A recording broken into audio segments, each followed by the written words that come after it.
and good afternoon everyone. Welcome to Juma Game Reserve. My name is Sebastian, and behind the camera this afternoon we've got Mark, and back in FC we've got Tara. I'm glad we could make it for the drive. It's still very cloudy, as you can see, and I do kind of feel a few drops there and there, so I wouldn't be surprised if we get a bit of drizzle later on. And but let's see, we'll have to see how it goes. As we're driving on quarantine to get ready with Mark, we just heard squirrels shouting that way and other birds shouting over there, and then we realized that there was actually a Wahlberg eagle in the tree. So that's why Mark actually did start on that shot to show you the Wahlberg eagle. And that's why the birds and the squirrels are going a little bit crazy around quarantine right now. So yeah, here we go. For those of you who missed it, Wahlberg eagle up a Marula tree.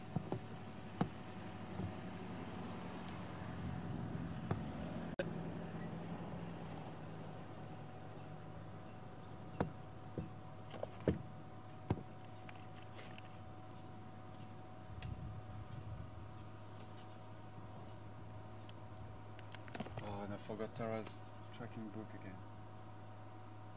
But anyway. Yeah, I'll help. I was going to show you. Yeah.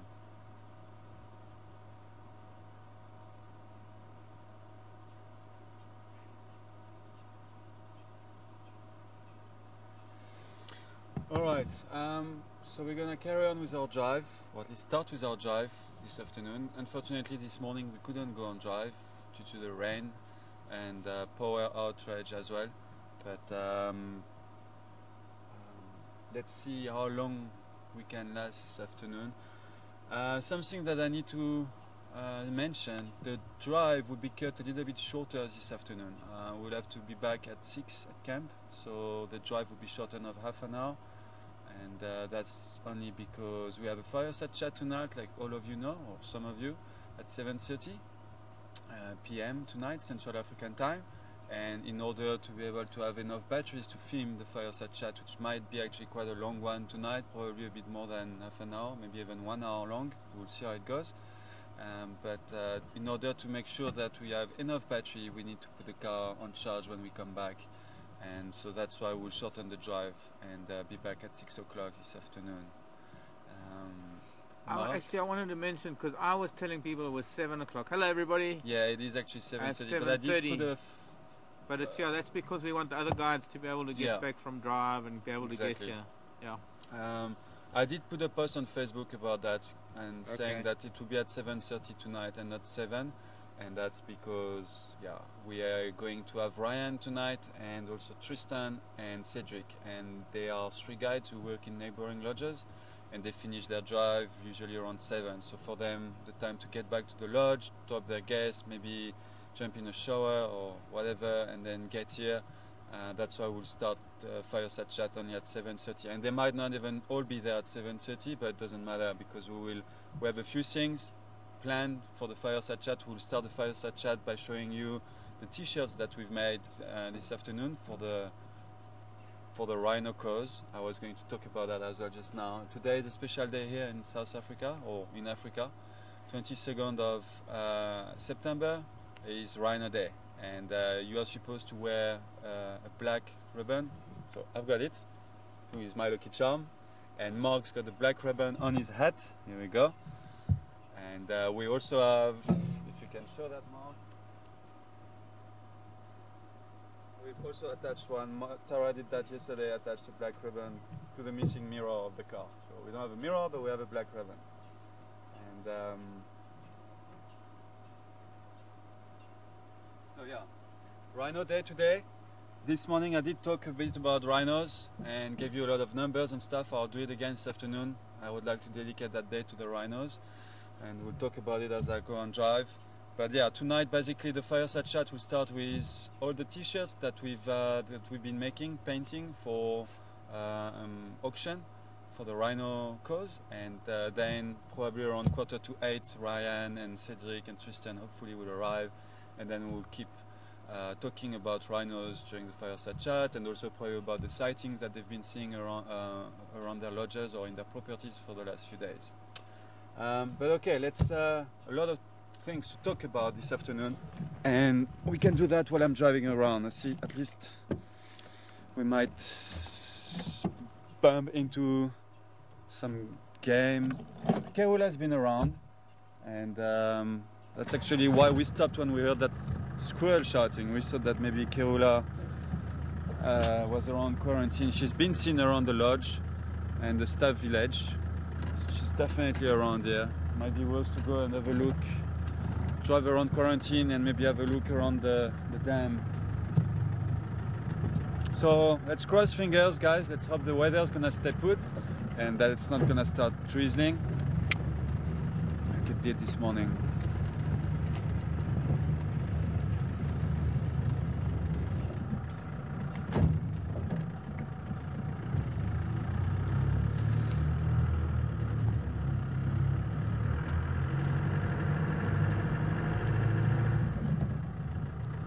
Try to have a closer look at that warbird from here. Are there even mongoose, dwarf mongoose shouting now? Yeah, I hear squirrels in... is a squirrel in that tree where the warbird is? There's dwarf mongoose on that termite mound the other day. I can see them shouting. And dwarf mongoose over there, yeah. And one little patch of leaves. Where they there? What you looking for? My bottle of water. I don't know where to put it. You put it in the car. Patch of leaves on the blooming leaf. Yeah. There's one little. Few leaves are coming out on the marulas now. Just there, yeah. I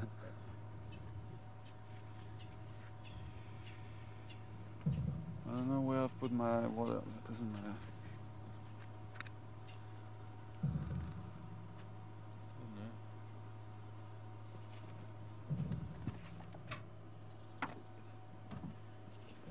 FC. Do you have some water? Did you bring some? Oh, you got some, okay.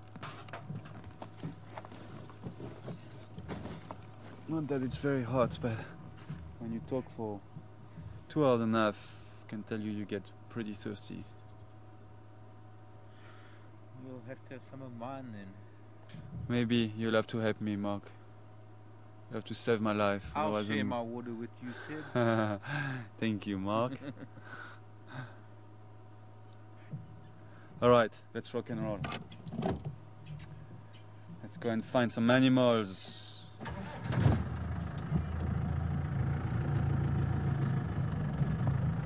Okay, Cheryl, thanks for the info. Cheryl is saying it's also appreciation for for Elephant Day today. So it's not just Rhino Day. Really? Apparently it's also Elephant Day. Appreciation Elephant Day. But yeah, lots of people have been saying today is Rhino Day, which is true. But just also to let you know, guys, it's the whole month of September is supposed to be the Rhino month. So the 22 is Rhino Day. Let's have a quick look at that beautiful yes, Impala male. It's very big Impala, Seb. That big kudu bull. Very pretty kudu bull. So the whole month of September is actually Rhino, dedicated for the Rhino cause, Rhino awareness, and 22 today is Rhino Day.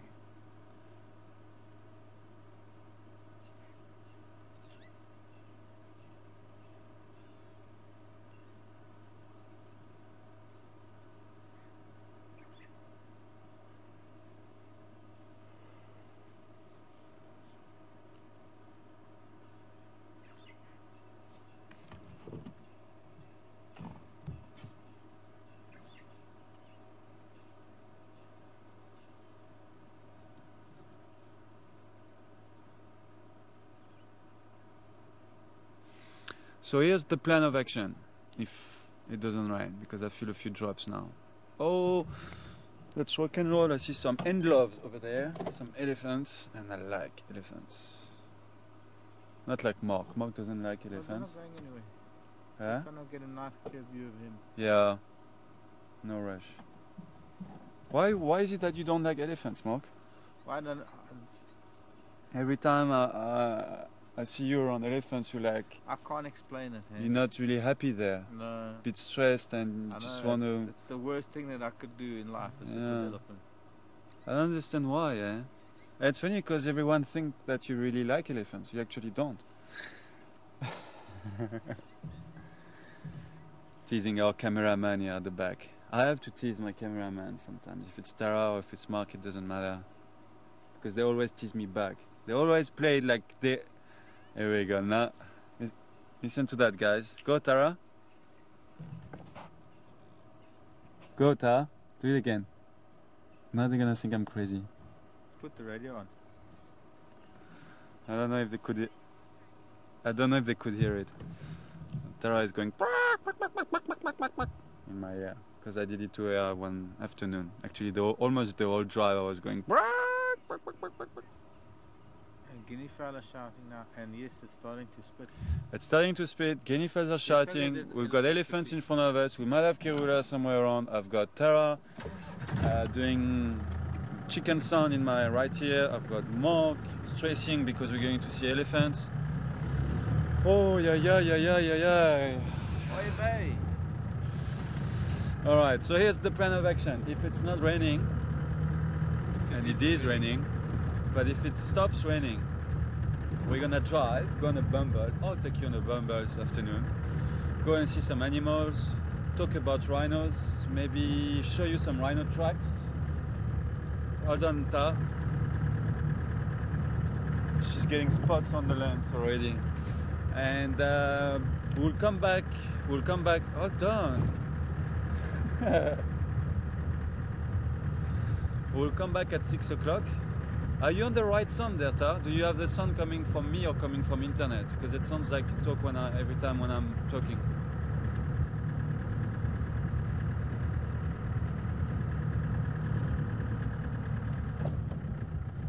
All right.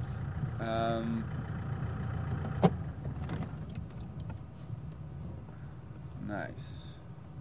2 elephant pools that we can spend a bit of time with to start our drive with. So if it is elephant day, there is no better way to start the drive, right? Cheryl was saying it is also elephant day today, so here we go. You want elephant? We give you elephants. So yeah, plan of action. We come back, we close the drive at 6 o'clock, we put the camera and the batteries and everything, the car on charge, so that at 7:30 you guys can join us for Fireside chat. Between 6 and 7:30 I will be in final control doing some quick editing on a video that we've been shooting this afternoon. We've basically recorded when we've been recording when Tara and Mark and myself were painting those t-shirts this afternoon, just before drive. We started around 1 o'clock, I think 1:30, and we were done 1 o'clock, and we were done around 2:30, 2:45.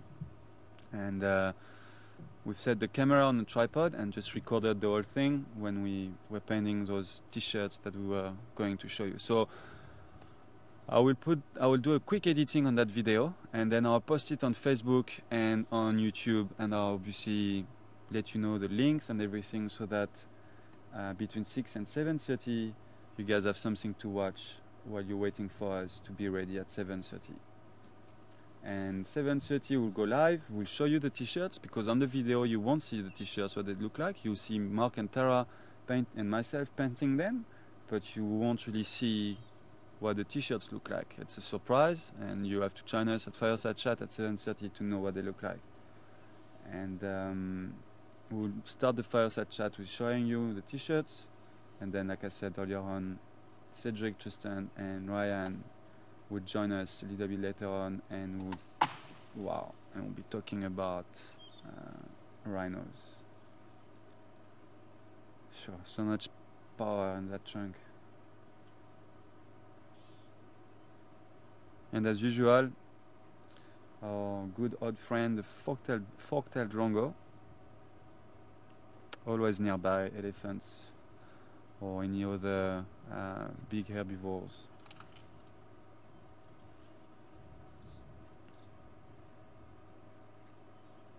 So here we go. Just wanted to let you know the plan of action for this afternoon, and obviously, unfortunately, all of this is weather depending, like I said.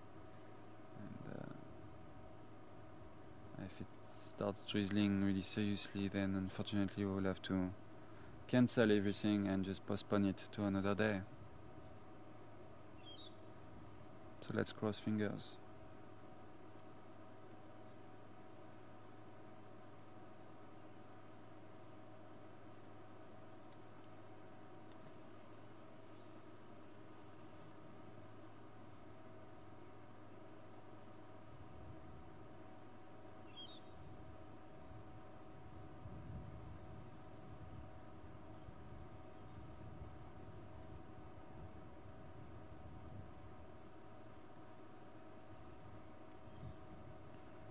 So for those of you who don't know about the whole t-shirt thing that we're doing, it's basically an auction. So we have we've made how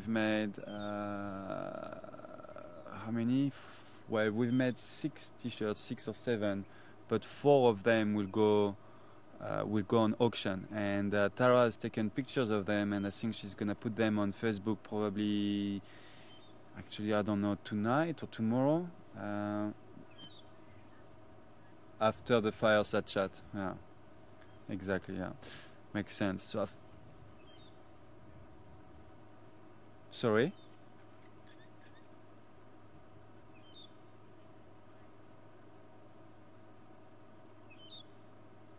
We've got, yes, that's right. We've got 5 t-shirts. 5 t-shirts. Tara will take pictures of them and she will post them on Facebook after Fireside chat, and under each picture, and so under each t-shirt there will be the name of the person who made the t-shirts, and as well as well, actually that's it, just that information, and then you guys can just log on to Facebook and then go and start bidding. So I don't know, whoever wants to buy that t-shirt, Mark's t-shirt for $2, then next one will go, no, I want $3, and then $3.50 and $4. And then at the end of the weekend, I think on Sunday night, after the PM drive of Sunday, we will close the bidding, we'll close the auction, and we'll see which person actually who's offering the more money for the t-shirts, and then payments will be arranged, and everything will be put on Facebook. And there will also be some update on Facebook as like what's going on about the t-shirts, what are the biddings at the moment, and but that's something you will be able to monitor just by logging onto Facebook. And if you are not part of Facebook, and if you don't want to be on Facebook, then you can send an email to questions@juma.com, the same email address that you use to send your questions during Drive. And you can say, my name is whatever, and I would like to pay whatever for Tara's t-shirt number 1. Mark made 2 t-shirts, Tara made 2 t-shirts, and then 3 of us made another t-shirt in common. You will see tonight, you'll understand. So there is 1 t-shirt with the 3 of us, from the 3 of us, and then 2 t-shirts from Mark, 2 t-shirts from Tara, and none from me, because the ones that I've made are just really not good enough for this kind of auctions and for the Rhino cause. It's just even if it's $1 or $2, I'm really not an artist, and nobody will know they were your t-shirts. And no, but it's just not working. It's just not working for me. But Tara and Mark made some really nice t-shirts. You guys will see tonight. They are really nice. I would actually pay some money and buy them. They are really nice. Mines were just looking like nothing. I had good ideas. I could picture everything in the back of, in my mind. And when it came to painting, it just went pear shape on the first t-shirt, and then it went pear shape on the second t-shirt, and then I even tried another t-shirt and it went pear shape again. So I was like, okay, no, I give up. It's not for me. And I love rhinos. I just don't want. Yes, Tara?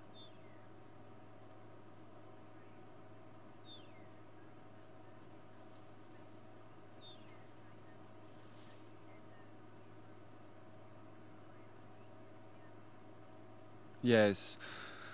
We will, for the people who are not on Facebook, like I said, you can send your bid to questions@juma.com, and we will let you know during the drives.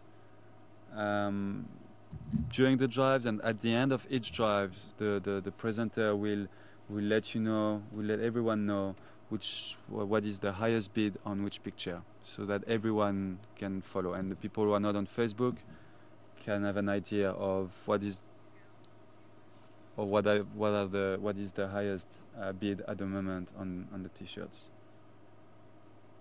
But once again,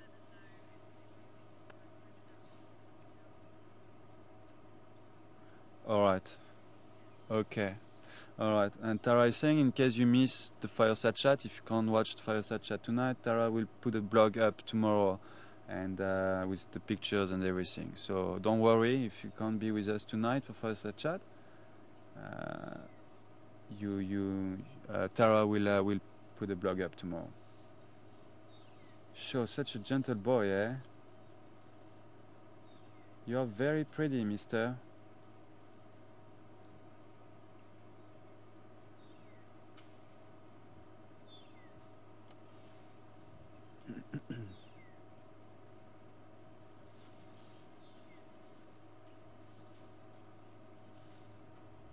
You shaking your head at me now? I don't think he likes being called pretty. Handsome. No, you're just majestic. Look at that. This is Africa, guys. Sure.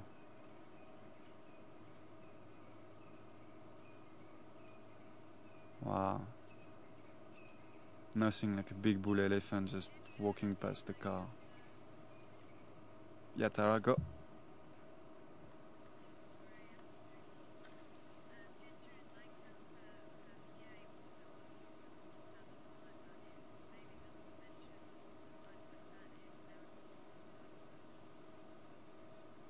Okay. All right, and that was from Ginger. All right. Good afternoon, Ginger. Let's try to get a little bit closer to that big bull. Ginger wants to know what time will be Fireside chat tonight for her in what is it, Eastern time, or because we work on Central African time. I can't tell you, Ginger, but it's easy. It's basically 1 hour and a half after the end of the PM drive. All right, so in our time, the PM drive will finish at 6 o'clock. I don't know what time that is for you, but basically it will be 1 hour and a half after that. So easy, very easy.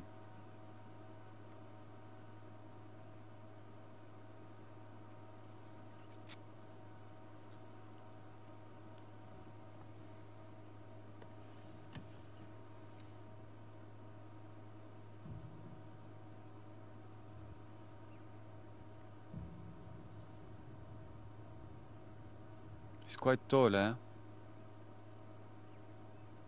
Or maybe it's because I'm sitting in the presenter seat. It's different when you see them from here than when you see them from the back of Ganda when you're behind the camera, because you're sitting higher up over there. And you just feel a little bit smaller when you're sitting in the presenter seat. Since I've been presenting, I haven't had really... I had a few close elephant encounters, but maybe just a couple. I think this is like the second or third one. I had a lot of elephant sightings, but like herds and never too close. This big bull here is really gentle and kind. It's really nice. He allows us to stay very close to him, which is really cool. Sept? Yeah. Can we just go forward? Yeah. Rather than directly behind him? Yeah. I just thought you might enjoy a shot of his bump. Bum. A bum shot.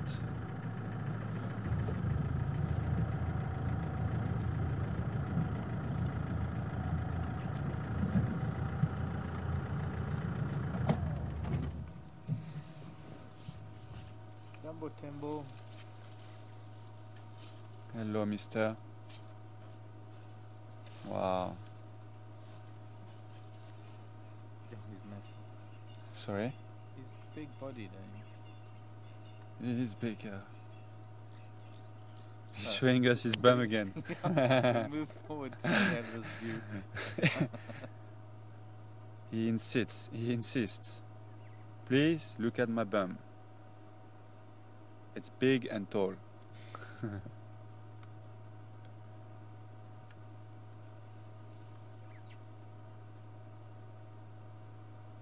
Wow.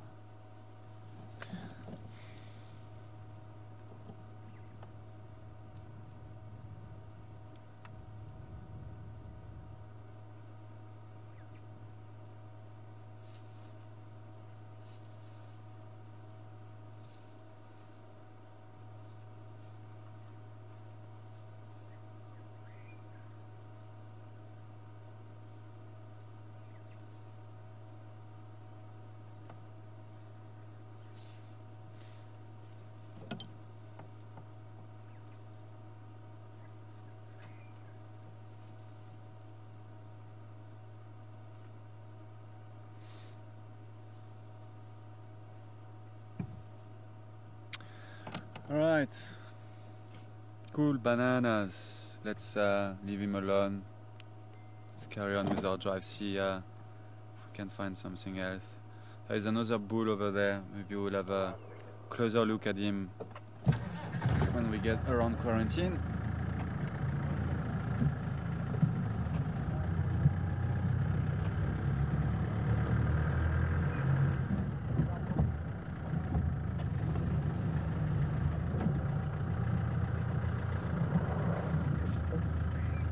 You're also going this way, mister.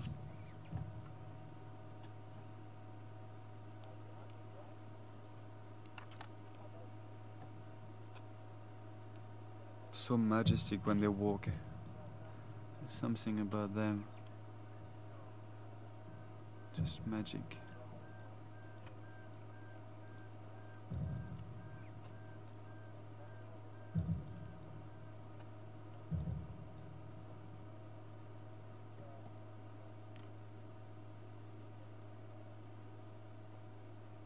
He's going to that bull.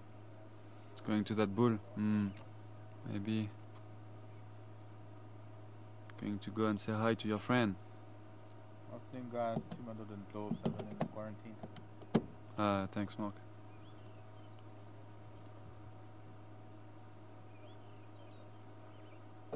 Let's try to go a little bit forward, see if they're gonna greet each other.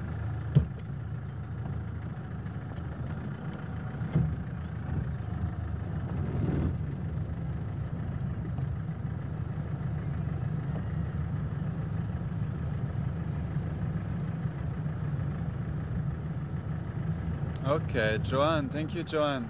7:30. Just relax, guys. Just gently greet each other.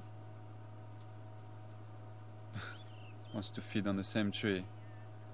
So Joanne was saying 7:30 would be 1:30 Eastern time for Ginger. Was asking earlier on. So here we go. It would be 1:30 your time, Ginger. And thanks, Joanne. Gary gang coming between the legs. Gary gang also walking through quarantine. A lot happening this afternoon. We don't need to go very far. Everything is. Everything is. Graham, if you're interested, Gary gang coming onto quarantine. Back of our garden. Wow. Classic shot, eh? Elephant and baboon.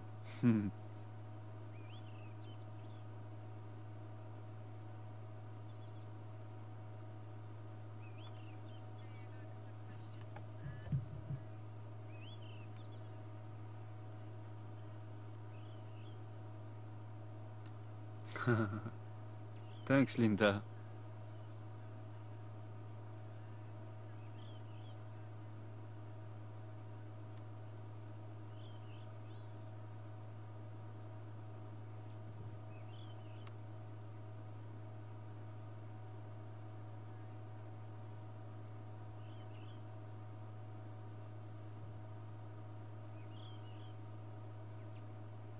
Teresa, all right, Teresa and Linda, thank you. Trying to, or telling me that I should put my shirts up and that a lot of people will bid for them. Well, I'll think about it, Linda, Teresa. But thanks for your emails. What if you model the shirt? Sorry, da?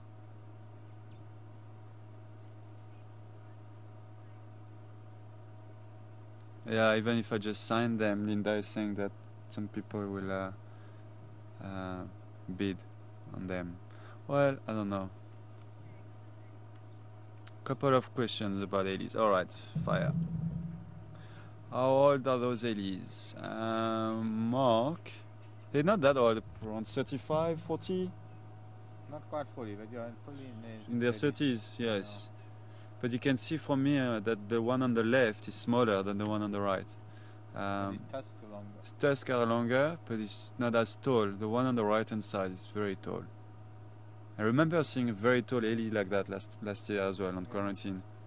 Very long legs. Like you're taller than me. Yep. But I'm older than you. Exactly. Like I'm taller than Mark, but he's older than me. Only 2 years. Oh, so it was 1 year. Okay, it's 2 years, eh? All right. One day I'll be. You have been who I am, and I'll be who you are, Mark. Indeed. Here One we day go. you'll be mine. Yeah. Oh wow. Oh. That's really awesome. What you gonna do? What you gonna do? When he comes for you. He's already there. He's taller than you. But he doesn't want to fight. He just wants to eat on the same tree and spend a bit of time with his friend. Sept, this is called anthropomorphism. Giving animals, humans, characters. Come on guys, greet each other. That's awesome. There's so much communication right now going on between them. So much communication. They're listening to each other, they're looking for signs.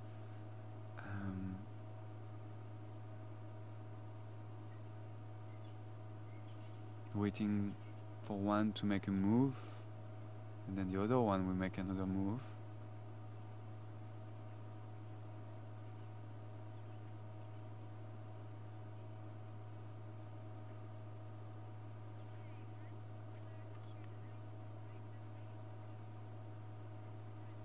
Brent, it is true, Brent, from New Orleans. Welcome on board, Brent.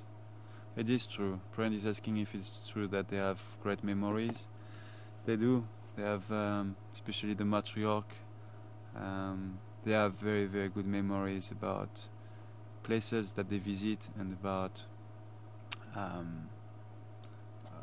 waterholes, dams, things that have been taught to them, that they have learned from their matriarch or from their mothers, and they remember. Yes, they have a very good memory.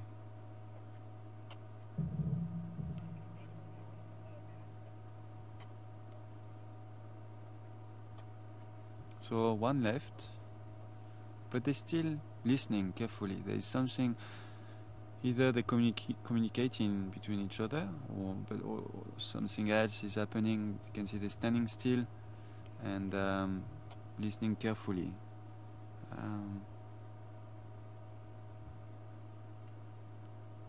Smelling the air as well. This one is using his trunk and turning his trunk into different positions, different directions to catch different smells, catch the wind.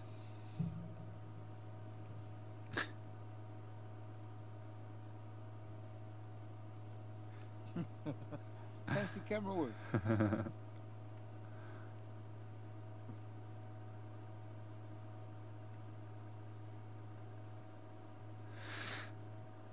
And our dear forktail jongos, always there.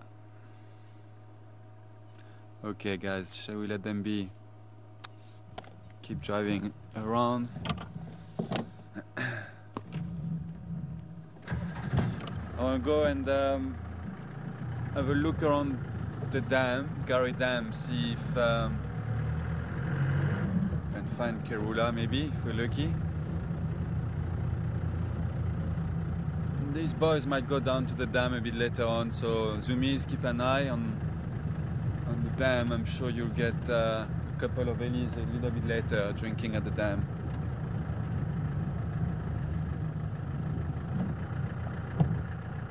Bye boys, see you later maybe.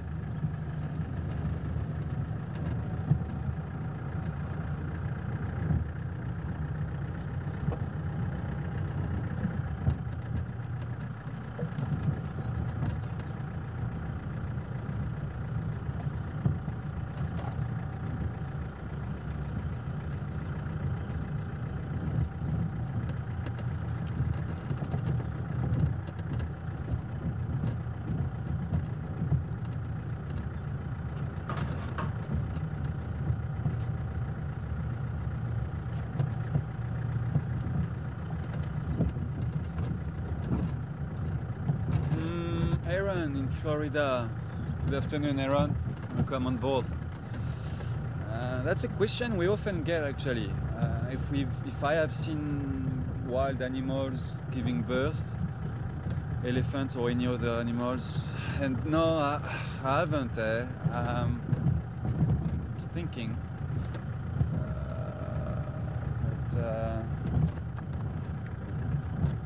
No, I haven't. Aaron, I haven't. Not yet.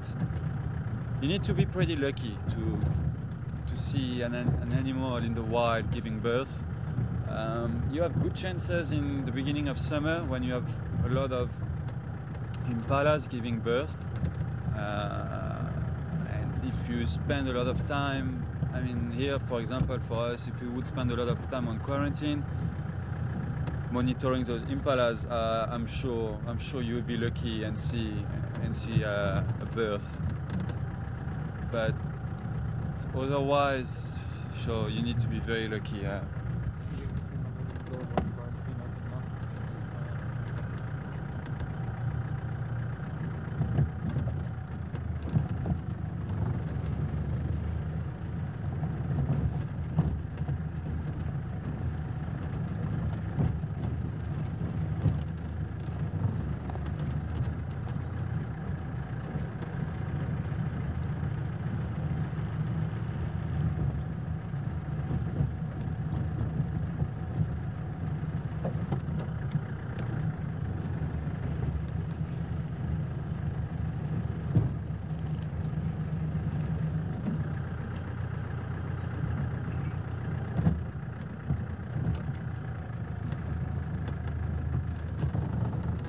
So, guys, Rhino Day.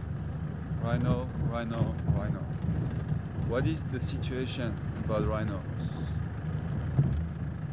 Numbers talk. If there is something in the world that works, it's numbers. I'm not good with them, neither are Mark and Tara. But when I'm gonna give you just a few figures now of the situation about the rhinos, I'm pretty sure those numbers are going to get stuck in your mind because they're pretty alarming and pretty sad.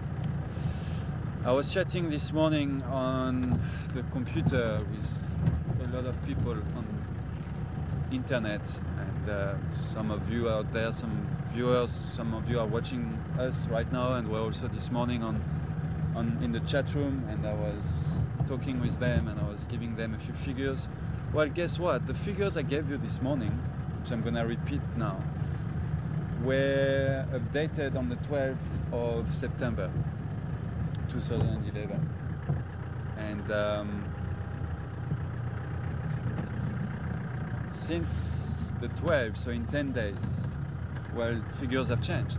And I've just heard this morning, later, after our morning chat, I heard that the situation at the moment about rhinos, the numbers are actually have increased again since the 12th of September.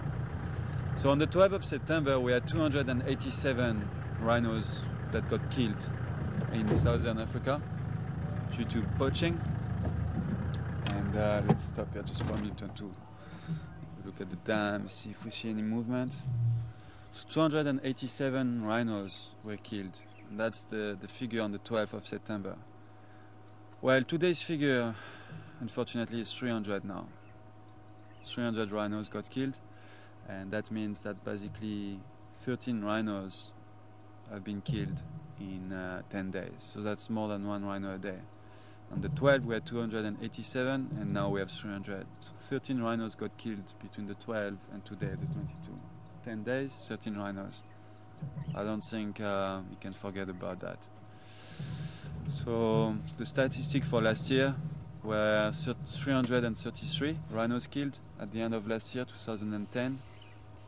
And now we are on the 22nd of September and we already have 300 rhinos killed. So it's not looking good at all. Considering the way it's going, if it keeps going this way, at the end of this year we will have more than 400 rhinos killed for the year of 2011.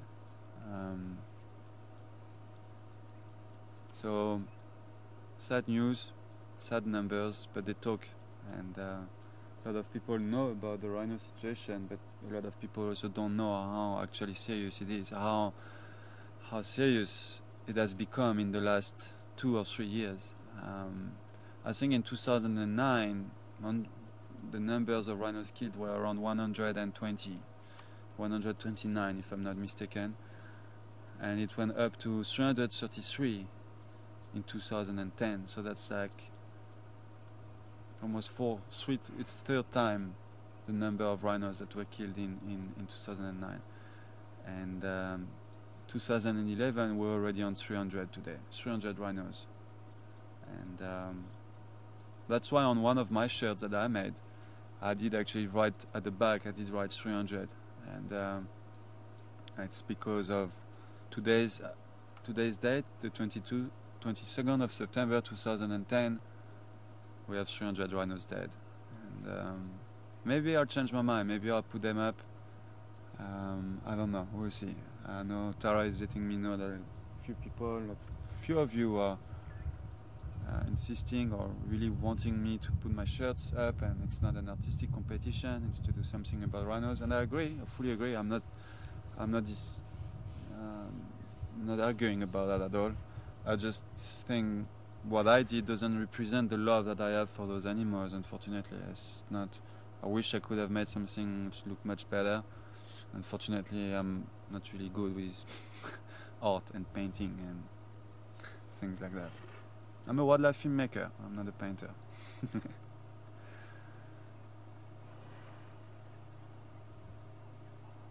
What's up? Oh, thanks, Ta. Ta says that she still thinks they're good. Why are you getting so nervous and agitated? Yeah, my boy.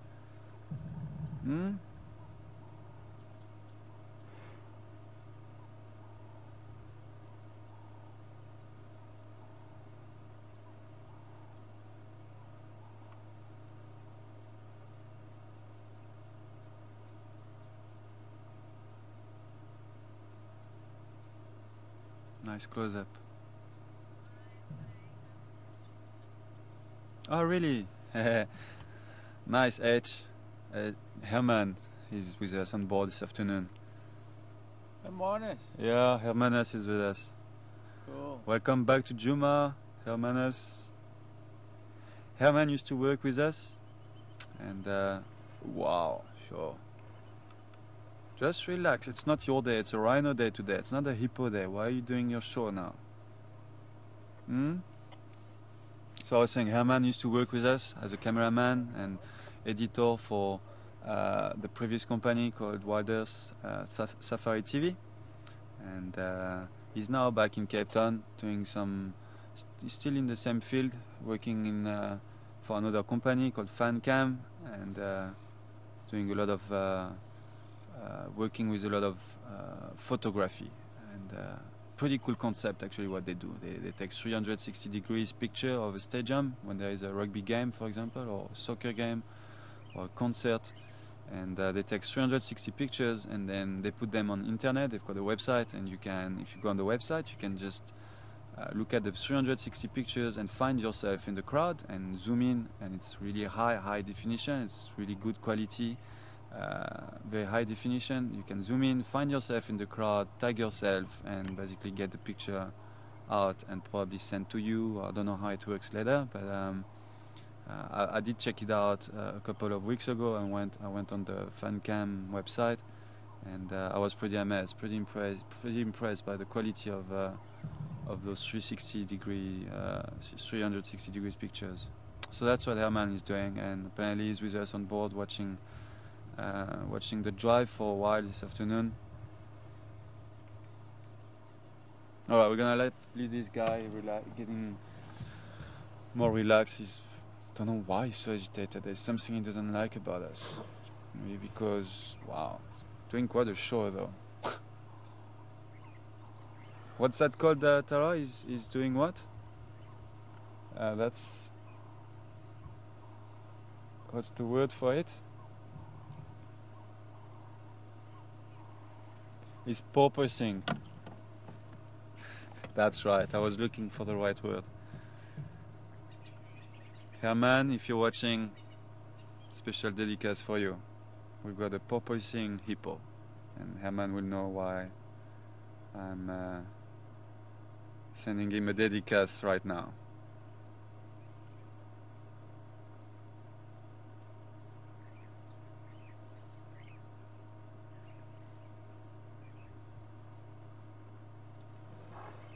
Wow. Ooh. Show. Quite a show, eh? Mm-hmm.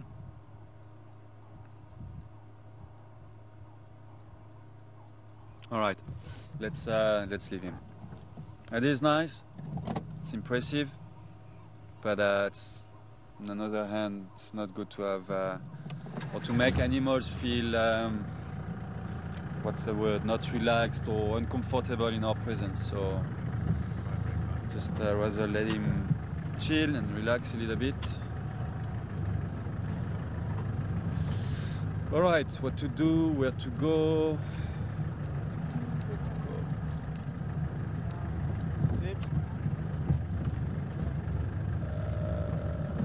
Okay, I'll get to that now. Yeah. There's an iguana bumper here up on Mvubu Road on the fire break, but there's 3 vehicles there already, so maybe you need to monitor it now. Oh, okay. Well, we can make our way there, but just slowly, and wait for a vehicle to pull out. Tex and Henry are there. Okay. Do you want me to get the Ranger then? You've got one. Oh yeah, that's right. But yeah, you need to liaise with them, not me. Come on to the Is there a queue? Who's in the... I don't know, I just know Graham just called it in and Texan is responding and Henry's responding. Okay. Yeah, I'm in combi. Right, yeah, I'm combi, yes. One combi at the moment. Texan is over there, you said, eh? Texan and Henry responding. Yeah. Texan coming? Maybe go a long way around. Go ahead.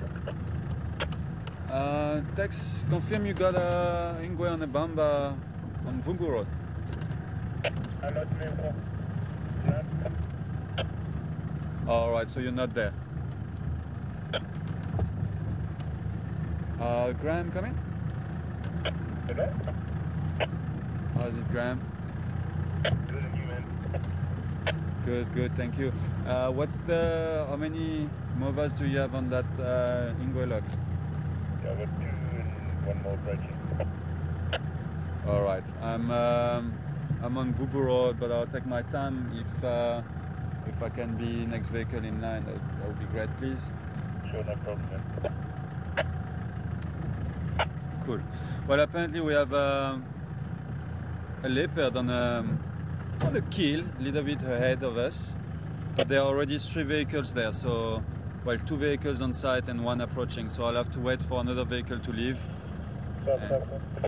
Graham will contact me once we can approach, and we'll go and check it out. Sebastian coming. Yeah, standing by. Confirm me heading for what?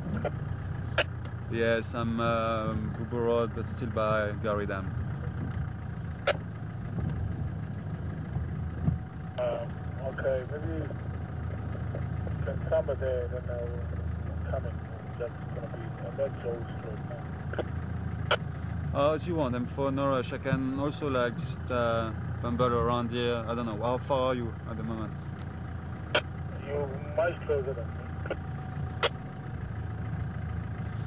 Okay, alright, so maybe let me make my way there and then I can always pull out a bit later when you come back, when you arrive. Alright, Graham, I don't know if you copied that, but I'm gonna make my way now and pull out later. I'm apparently closer there than the other mover. Yeah, pull in, no problem. Alright, let's make our way there. Actually, we are closer than the other vehicle that was approaching, so let's go and check it out. I'm not too sure which Leopard it is though, if it's Karula. Mark heard it. Did you hear it was Karula or do you know? Didn't say what. Okay. They didn't say which Leopard it is, but At the start of drive, he said that it was just a kill, and now he just said there's a Leopard. oh, okay. Well, let's go and check it out. But alright, I had a question just before all of that happened from Linda. Linda wanted to know if all the rhinos are getting killed by poaching. No, they're not, Linda. There are obviously some rhinos. Actually, yeah. Unfortunately, there are some rhinos who are getting poached, but they're not getting killed. I've seen some pretty hectic videos in the last couple of days of rhinos still being alive, missing a horn. So it's just a bloody nose or like bloody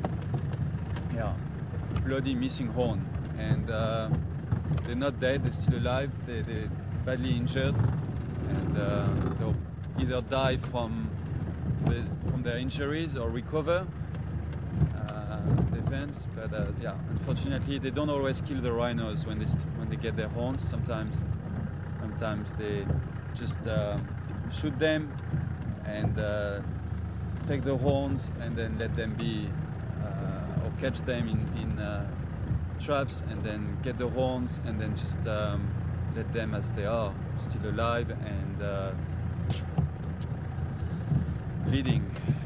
But also then obviously you also have some rhinos who die from natural causes, and that could be from disease, that could be from predation, that could be, even though they don't really have any predators, but it could be from disease, it could be from also natural cause, from just being old and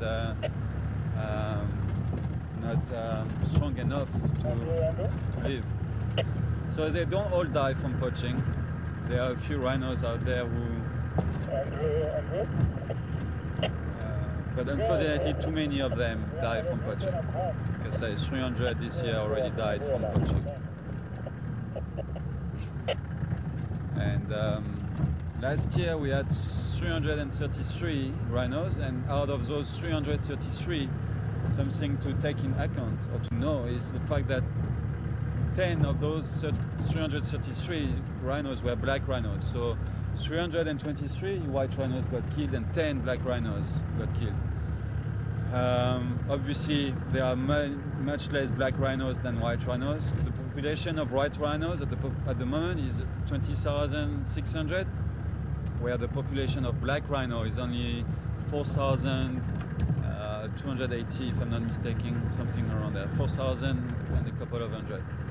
So 4,000 black rhino and plus minus 20,000 white rhino, which is why you get more white rhinos shot than black rhinos.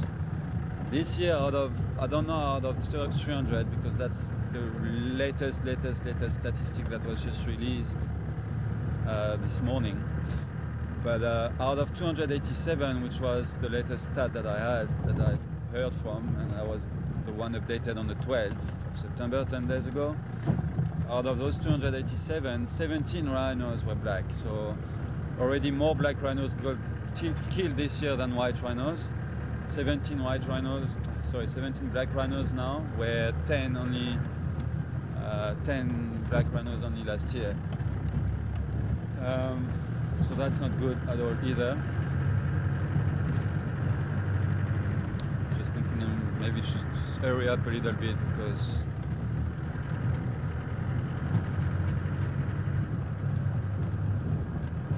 but yeah, it's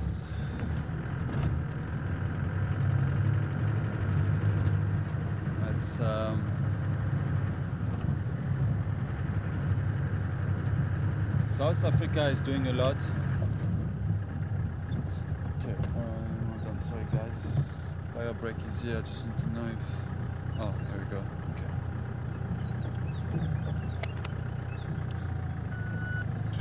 That's where Nduna's been. Graham, confirm I can approach? Sorry, Mark? Nduna's been there twice with him. Can you see them already? All of them. I can see the cars. No, I mean them by as the leopard and the kill.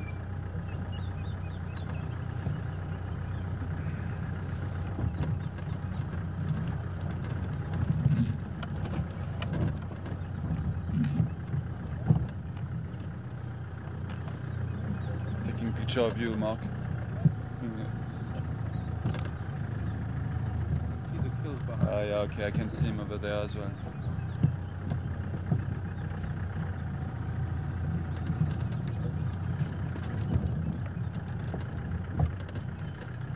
Sure.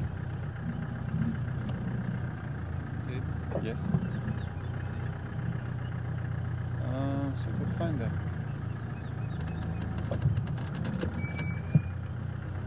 Can you see them from where you are now? Yeah. Not really. Afternoon.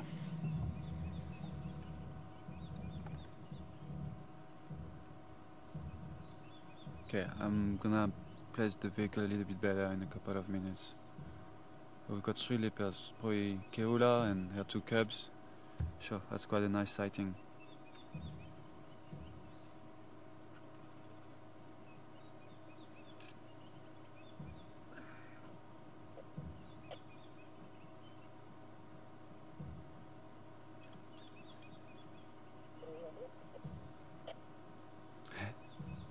Yeah, nice one. Did you find it? Yeah. Nice one.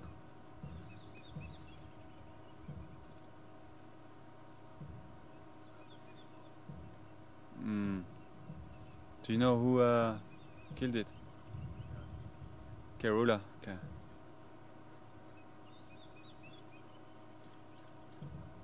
Nice.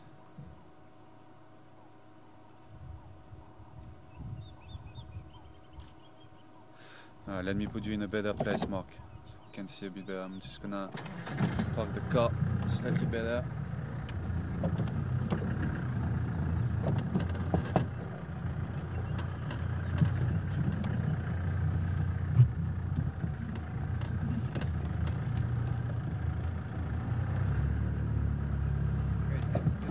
Okay.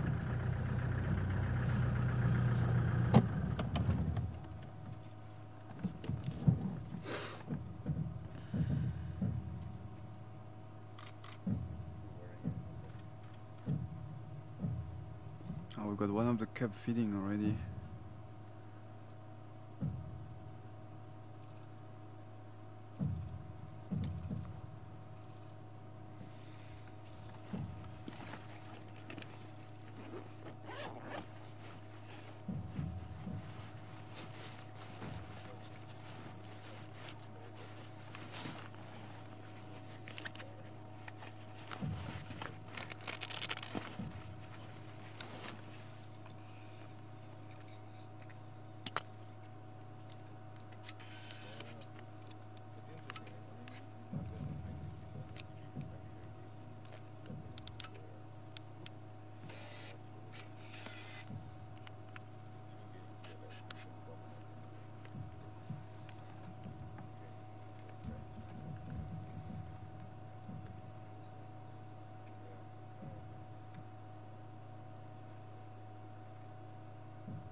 So by the look of things, this is the little boy, and Shivinzi is on the feeding on the keel, and Karula just went behind that bush.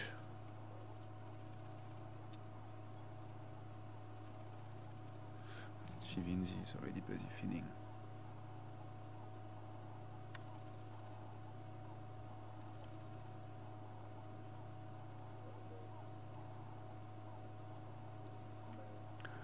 And Linda, good evening, good afternoon to you, Linda. Don't want to talk to Lara, we've got 2 vehicles around us, so. But Linda is basically asking why they haven't taken the kill up a tree yet. And they will, Linda, just it's a very fresh kill, they just killed it, and they will definitely put it up a tree a little bit later to protect it from hyenas. And Karula probably needs a bit of rest now. She's just consumed a lot of energy by killing that impala. So she needs to save some energy now, and that's why she's resting. Shivinzi is busy feeding. Little boy is gonna probably join her a little bit later. And I'm sure before it gets dark, Karula will definitely try and find a tree here in the surrounding and put it over a tree. Otherwise, you'll definitely lose that kill overnight by the hyenas.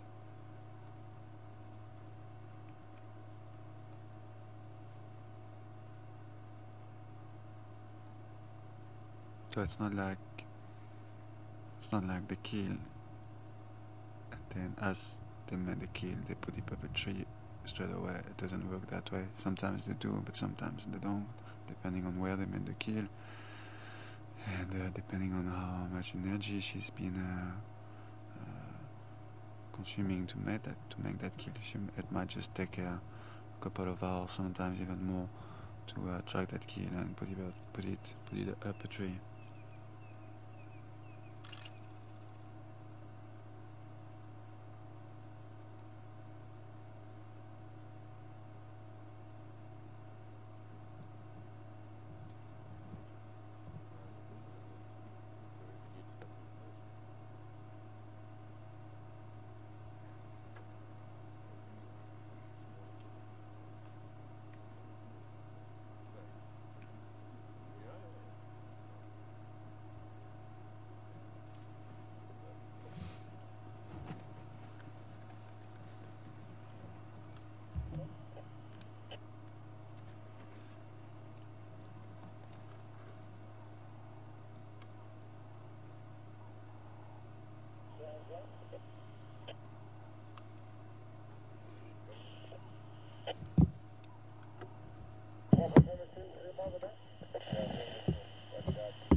Yeah. Oh, the fetus. Sorry, Mark? The baby. Ah, yeah, it's the fetus, yeah, sure.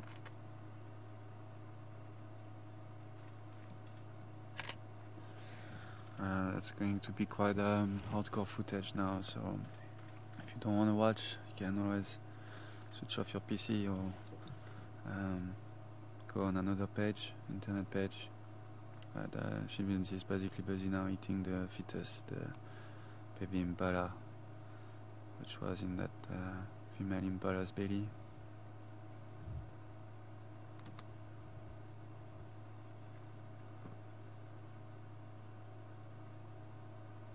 Raw nature, guys, at its best.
So like I said, guys, you don't have to watch this if you don't want to.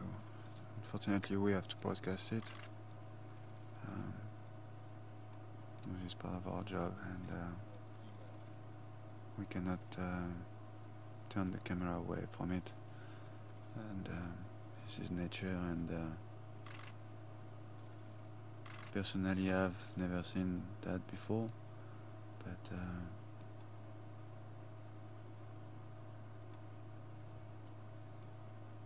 just gonna go around and pick it up on the other side. Here we go.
Put it down. Yeah.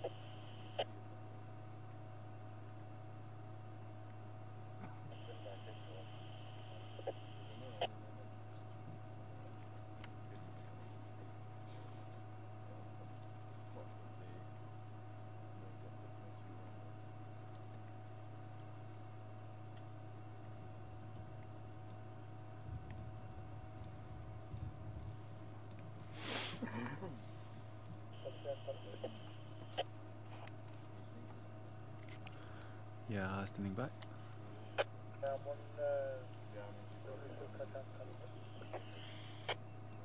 Alright, I'm gonna pull out for you now. And then there's still 2 movers, yeah. 3 movers with me, so I'm gonna pull out for you so you can come and spend some time here. Okay guys, we're gonna move out just to make some space. Only 3 vehicles allowed per sighting, so and we can always come back a bit later. There is that other guy who was on his way earlier on that let me come first because I was closer, so now he's pretty much already here. So I'm gonna pull out, and we're gonna carry on with our safari, our Bumble, and I'll keep an ear on the radio, and I'm sure we'll be able to come back a little bit later. They're not gonna go anywhere right now. Cool.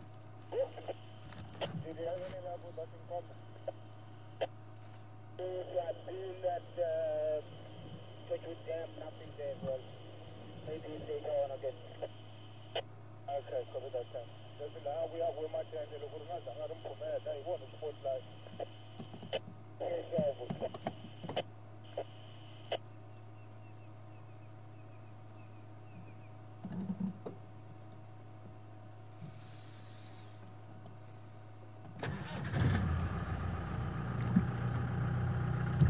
Cheers, Graham. See you later.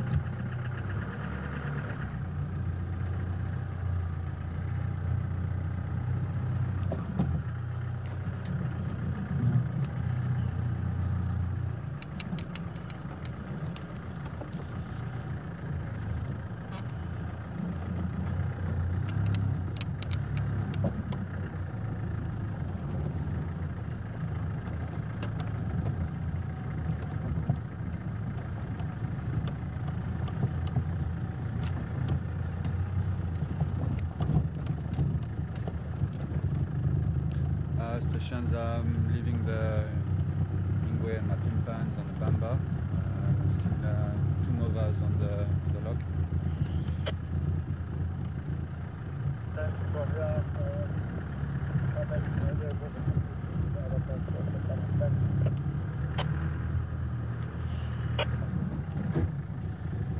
Alrighty, sure, that was quite something, guys.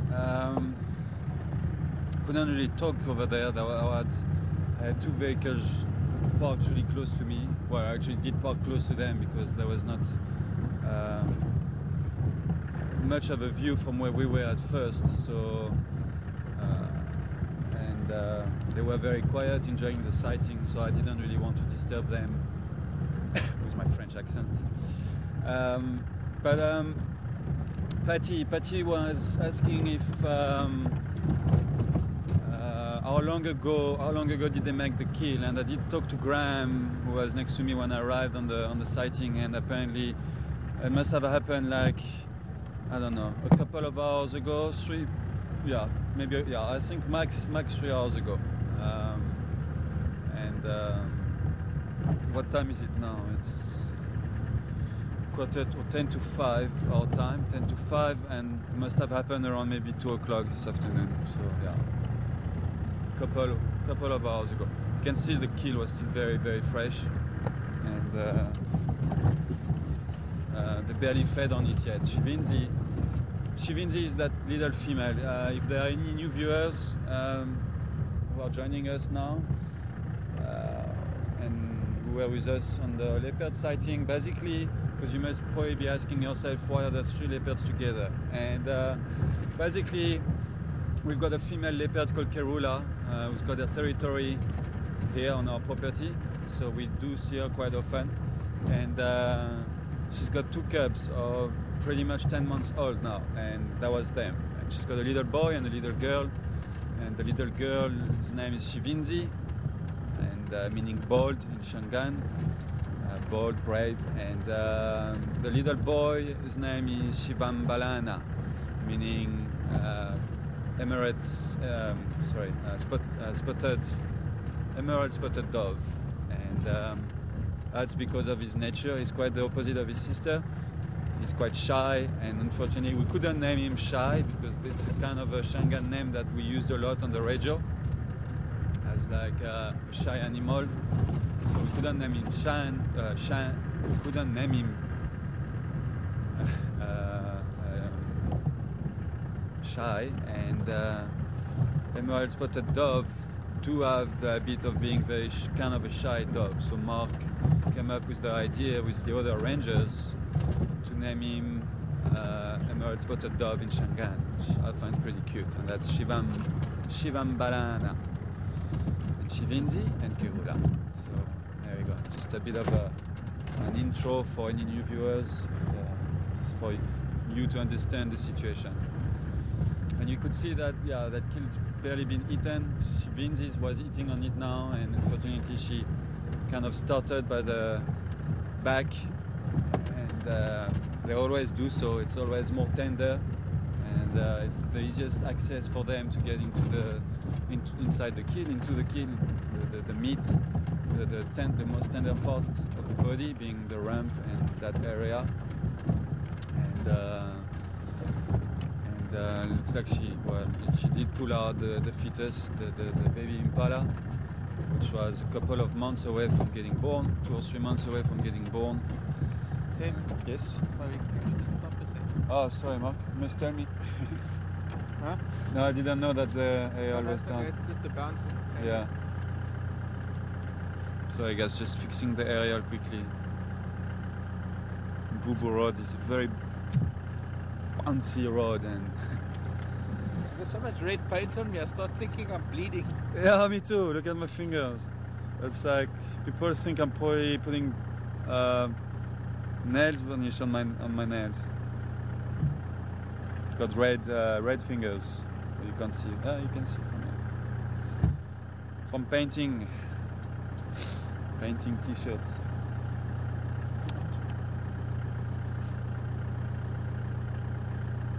So yeah, she unfortunately did pull the fetus out. Baby, very young.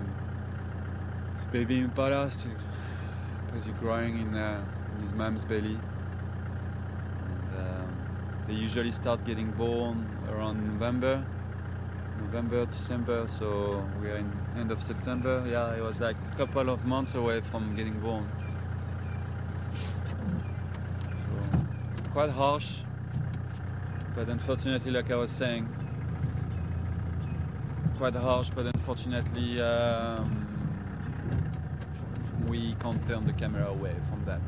Alright, sounds like there are a few questions, so fire, Tara, fire.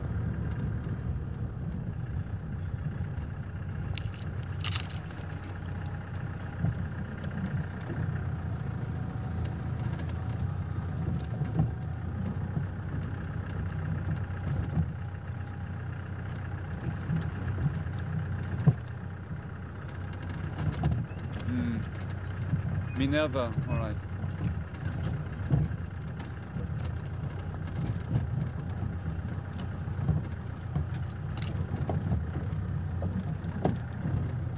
Yes, all right. Quite a few similar questions.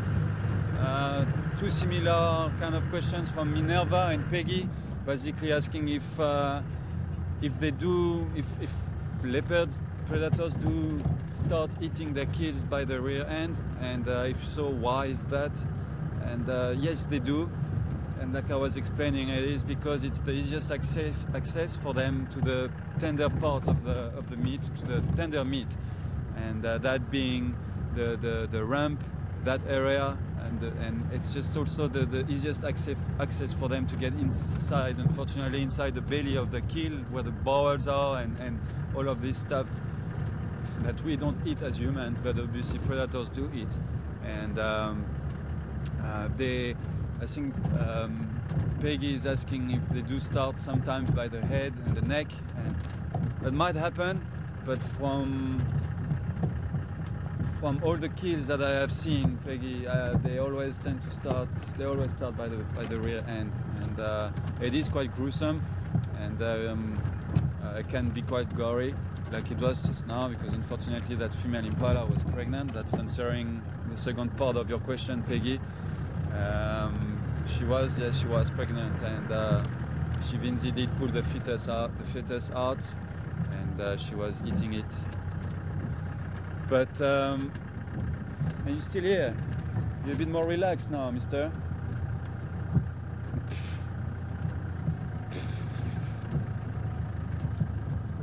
I'm not scared of you, because I'm on a damn wall and in a car. If I would be on foot, I would be a bit more scared. So yes, I hope that answers your question, Peggy and Minerva. It's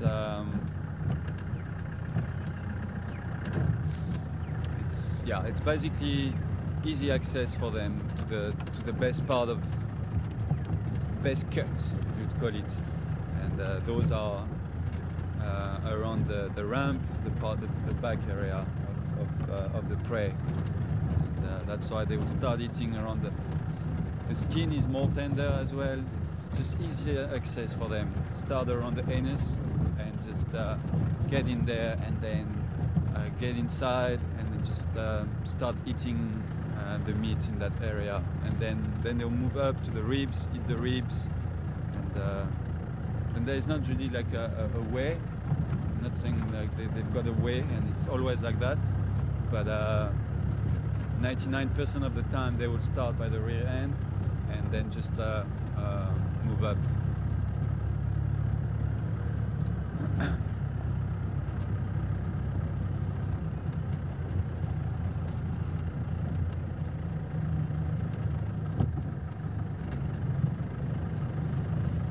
Good evening, Kinetholz.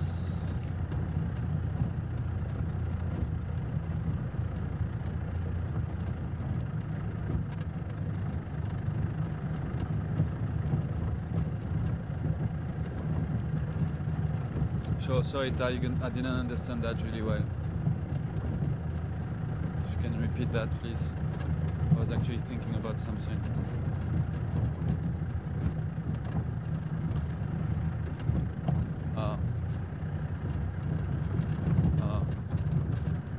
All right.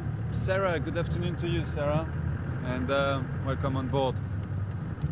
And Sarah is asking if leopards have two types of licks: one to remove hair when they lick each other, when they groom each other, and one to basically remove hair on the keel when they're busy feeding. That's actually a very interesting question.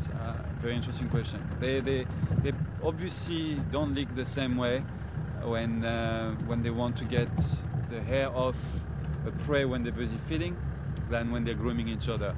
Their tongue is really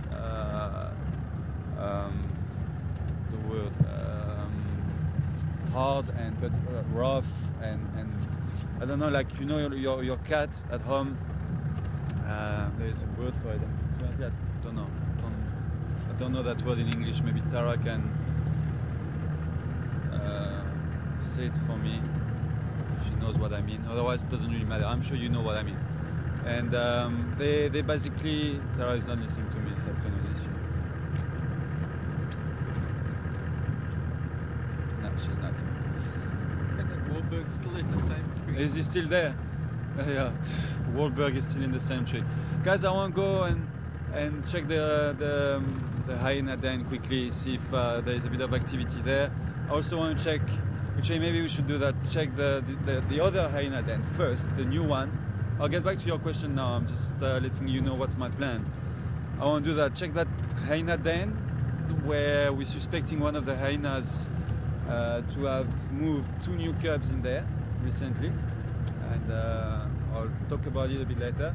And then I want to go and check the other hyena den on Zoe's Road. And then I'll radio people and see if we've got a chance to move back, to get back to the leopard sighting. So, what time is it? We don't have too much time either because it's almost 5, it is 5, so we've got 1 hour.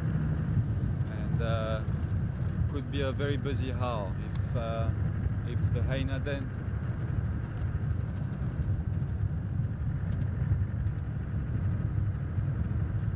No, we're still answering Sarah's. Thanks, Tara. So Sarah, they definitely have different kind of licks. Obviously, when they groom and when they feed, their tongue it's a weapon by itself. I mean, it's very sharp. They've got very sharp little whatever the name is on the tongue. Like your cat at home, you can feel when he's licking your hand. It's very rough. And when a leopard's, for a leopard's tongue, it's the same, but it's 10 times worse than your cat at home. And that's to basically be able to take hair off a prey, but also be able to like lick the skin and make the skin basically thinner so that they can pierce the skin then with their teeth. And obviously when they lick each other for grooming purpose, then it's a different, it's a much softer lick. I never read or seen documentaries about that, but my common sense is telling me that there are obviously 2 different kind of licking there. Otherwise, they would just hurt themselves. It's just not the same way when they feed and when they groom, obviously.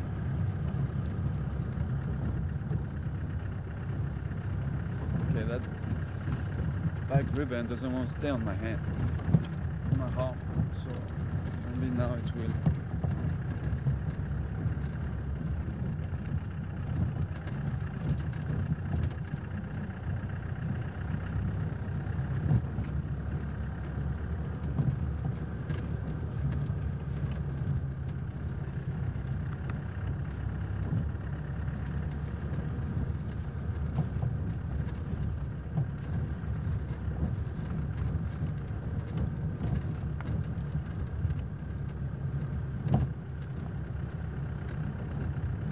So if some of you were not with us a couple of days ago, we found out that one of the hyenas, the big female with a big scar on her back, has been seen moving a cub to that old den where we're going now. And we did go there with Tara on that drive, and she was there, and there was definitely a cub in there, but she also looked very worried because the Gary gang was around, and Gaudi, the new dominant male of the Gary gang, seemed very interested in what was in that den, and as soon as every time she was trying to get away of the den, because we think that she had another pup somewhere that she wanted to bring to the den. Every time she was moving away from the den, then Gaudi, the baboon, dominant male baboon, was trying to get into the inside the hole. Not inside, but he was just getting closer to the den and trying to check out what was in the hole, and if he could see something, and then she always had to come back and chase him away. Happened a couple of times, and then he actually did give up, and he moved away, and she disappeared. She obviously left and went to fetch what we think would be the second pup, and we tried to follow her with Star, but we did lose her actually somewhere around there. She went down that drainage line here on my left, and we went around with Tara and we couldn't find her again. And on the following drive we went back to the den to see if there was a bit of activity there, and nothing was happening. But there was the thing is, because she might have got worried from those baboons, just the fact that these baboons know now that there is a den and some pups in there, it might be worrying enough for her that she moved the den again and went to another den somewhere, which we don't know where. But we're not sure, so that's why I want to go and check it out and see if there is a bit of activity there, if we can maybe find her. There are little chances that we will see the pups. Still probably very, very young. She seemed very big when we saw her with Star, so she must have been giving birth very recently, and at that age they would be inside the den and not moving too much, not getting out of the den yet, a bit too young. But if they're there, she should be around and they're chilling outside the den, but not especially. That's why we need to come back many times, because you might be unlucky, come here, and when you come around, like right now, if I look, I can't really see her, but she doesn't seem to be around the den. But she could be somewhere here, sleeping in the bush, or she could be busy doing something, doing a patrol or whatever. So you just need to come back quite often before giving up and saying the den is not active.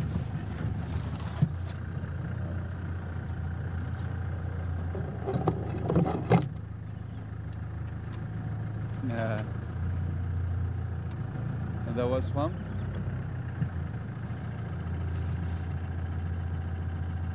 Sorry? Matt. Oh, okay, MJ, alright. Thanks, MJ. Welcome on board, MJ. MJ is saying that I must not try to say the word hyena correctly. They like when I say it with my French accent, hyenas. Hyenas. I explained the other day why. Because in French it's yen, yen. So if I don't pay attention when I speak, I just go and say, let's go and check the hyenas instead of hyenas. Well, it doesn't seem, the hyenas don't seem to be around, MJ. No hyenas right now. But this is the den, folks. This is and that's actually the entrance of the den where we saw with Tara. We saw that female getting in. She actually did go inside, and I don't know what she was, maybe trying to push the baby more inside the den to protect him from Gaudi, who was pretty much standing where we are right now. Actually, he was standing somewhere here on that tree there. By that, I think that's an apple leaf. No, it's not an apple leaf. By that tree there, and there was definitely a pup. Now the question is, did she come back and move the pups again, put them in another den, in a safer place, or are they still there and she's absent at the moment, doing something else around? We don't know. I don't know right now. I don't know. But it's worth to come back and check it out. every day, maybe for a few days, just to make sure that there's nothing happening yet.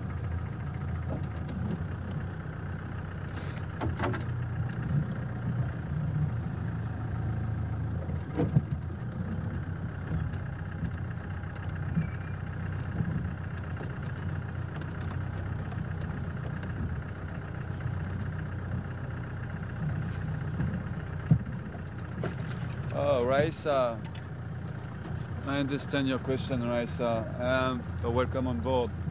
Raisa is asking why the leopards were not eating all together and why they're not like lions, and she thinks that at least the cubs would be eating together, the little boy and the little girl.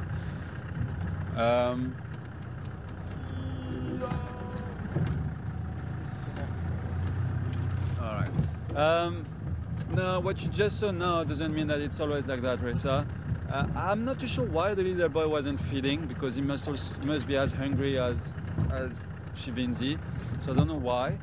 He was kind of, maybe he's tired, maybe he's still full from the previous kill, but that was quite a few days ago.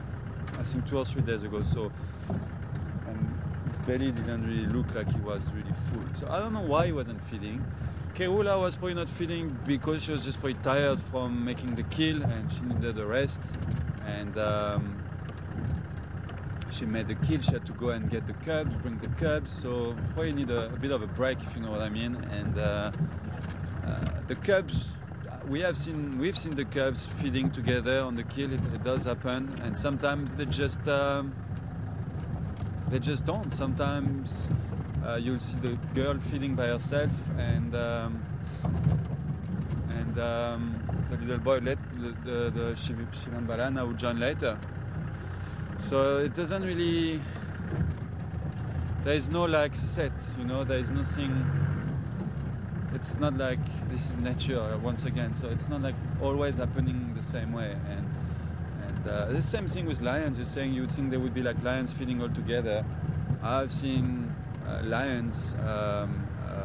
What's the name? Pack. No, it's not. You don't say lion pack. You say lion. Lions are. Yeah, you say a pack of lion, right? Pride. No, pride, thank you. I knew I was wrong on this one.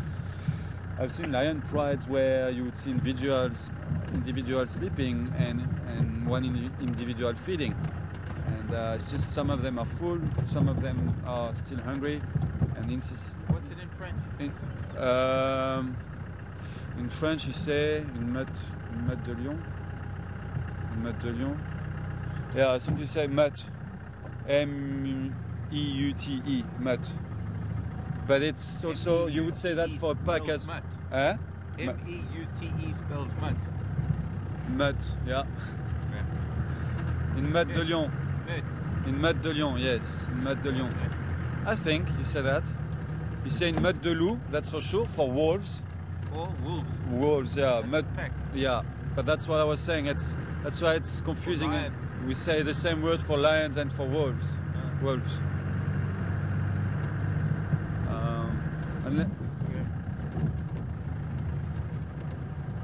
And just to finish with your question, I think it was from Reza. Yeah, Reza.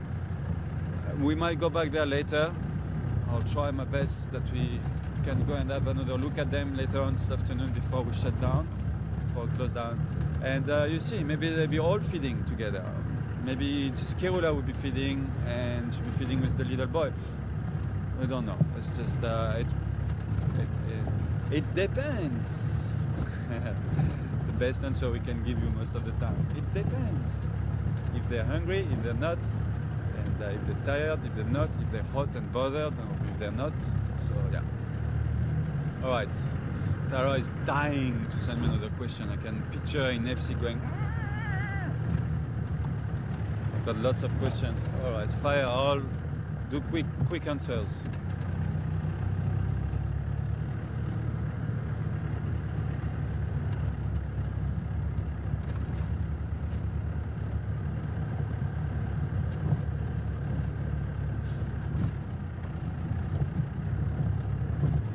Jim in Ontario, welcome on board, Jim. Jim is asking if it's normal for them to be feeding on the ground or if don't they take the kill of the tree? Are they not scared of other predators? They usually do take the kills up a tree, and I'm sure Karula will take that kill up a tree later on. And she, like I said, she made that kill maybe a couple of hours ago. So sometimes they'll make the kill and put it up a tree straight away. Sometimes they won't. Once again, there's no set, nothing is like by the books in nature. So they are scared of other predators, and they are definitely scared of hyenas. And if they're not careful, if they don't put that kill up a tree tonight, they will definitely lose it overnight from the hyenas. That's for sure. But Karula knows that, and I'm sure she will make a plan, and she's probably just tired and she needs to like gain some energy again, so needs a rest. Maybe she's going to feed a little bit, and either before it gets dark or just after it gets dark, she will take that kill up a tree, and it will be much safer for all of them to be feeding in a tree. So yeah, Jim, hope I answered your question. Next one. So we've got a lot of questions, so I need to be quick. You can find out from them. Just give me a sec, Tara. Well, actually, no, it's fine. It's fine. It's fine. Go.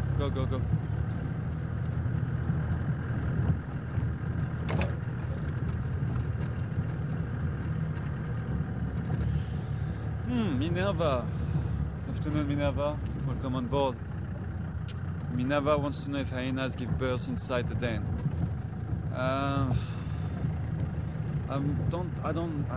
not too sure. I think we just talk to Andrew here, see if the hyena den was active. Probably not. How's it, Abel? Is it active? Are they there? Okay. Ingwe is on at the end of Mvubu Road by the fire break. Mvubu Road. Yeah.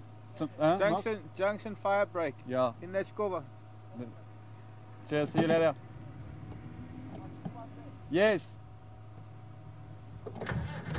Okay, sounds like the den is active, guys, so let's quickly go and have a look. You see those dens that they make, they're not for adult hyenas. They can only fit kind of at the entrance of the den. So if she would give birth inside the den, it wouldn't be like inside the den, as I'm sure like the way you imagine it, Minerva, as like inside the den, like deep inside in the darkness in the darkness of the den. And it wouldn't be like that. They usually just fit at the entrance, and they can't go too far. The rest of the den, the tunnels that are made in there are made from the pups and the youngsters, and only them can fit in there. The adults can't. That's why you find the hyenas are usually chilling at the entrance of the den with like the body inside and the head sticking out. So she might give birth in that position, head sticking out to watch for predation while she's giving birth, and she will be giving birth inside the den. Otherwise, I don't know, she might, I'm not too sure. Might have to do a bit of reading on that. But must I call it, must I ask? Yeah, who is it?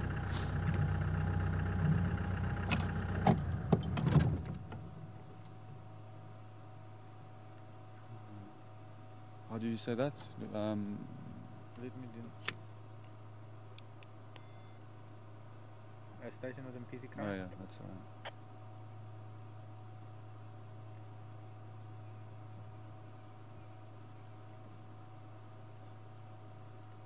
alright. Station at NPC Kaya, Zoe's Road coming. Oh, must have his radio off. Well, I'm sure I can approach. Should be fine. There's another vehicle there, so I just wanted to make sure he's fine with me getting closer.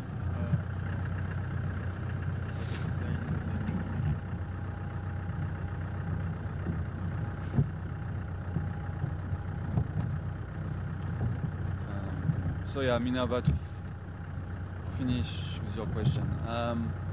Right now, I would say my answer would be both outside and inside the den.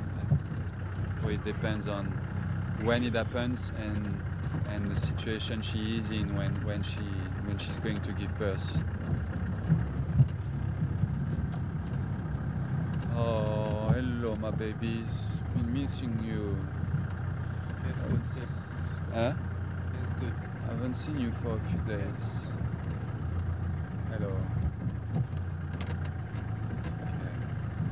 How's it, Andrew? Good, and you? Yeah, I tried to register you, but it's okay. It's fine. Thank you, man. Yes. Are you okay there? No. You want me to go a bit forward? Yeah. Okay.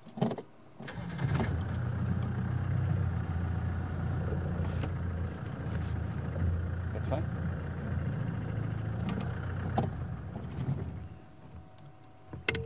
Sure, Teddy's grown up a lot, eh? He's getting bigger and bigger every time you see him.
Hello, Teddy. Coming to say hi.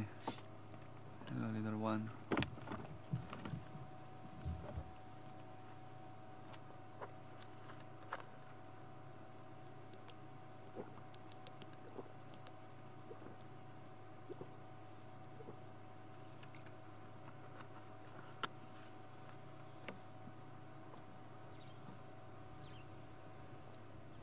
Oh, he's definitely getting bigger and bigger. He or she.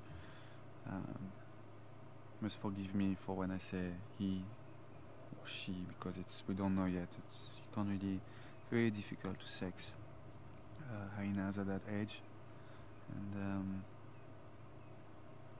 we really have no idea what Teddy is. If he's a he or a she.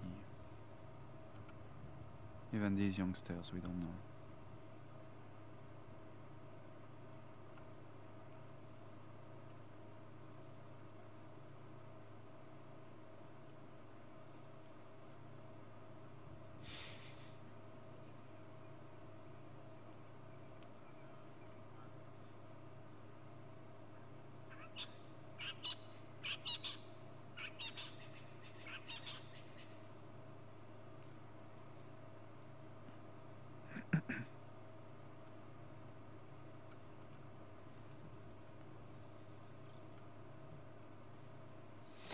You can actually see that Teddy's coat is getting lighter and lighter now. Every time we see him, his coat is getting, especially on his neck, you can see it's really getting lighter and it's starting to get few spots around his neck.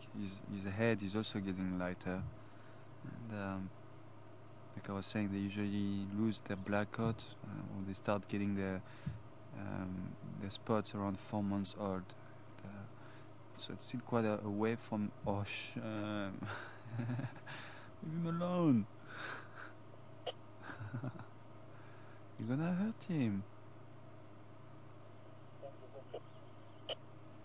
And Teddy is probably around 8 weeks old now, maybe a bit more now. But I think around 8, maybe going around 9, towards 9 now, 9 weeks. So another couple of weeks, 3 weeks, and we should see.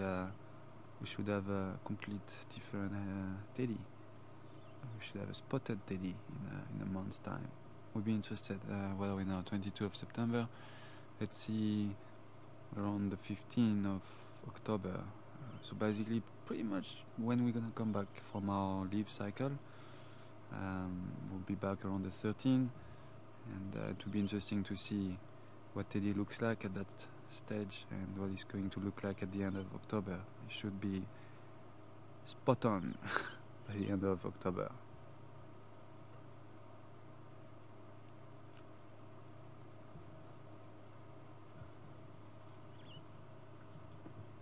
Are they by the car? Are they there? No, I don't know, but this is just amazing. I'm just getting amazing footage. I know, it is good. It is amazing footage, look at that. You know, there's so many documentaries out there about lions, leopards, all these predators, wild dogs. But hyenas, you actually don't really get proper, nice... I mean, I've never seen this kind of footage in a docu, and I've seen, believe me, I've watched a lot of documentaries in my life. And people always miss footage about on hyenas because you need to be really lucky to have an active den like we have here, like this one, and be able to get those images. And Teddy bites their feet. Yeah, Teddy is he's the one starting, looking for trouble. Oh, shame. I wanna play. Doesn't he make you think of Sassy? Very much. Just like Sassy. Oh. Well, you might see on the video that I will post later. Sassy she actually came to visit us this afternoon when we were busy painting the t-shirts, and Mark gave her a good hug, and so did I. So you will see her on the video, and Sassy is basically a little staffy.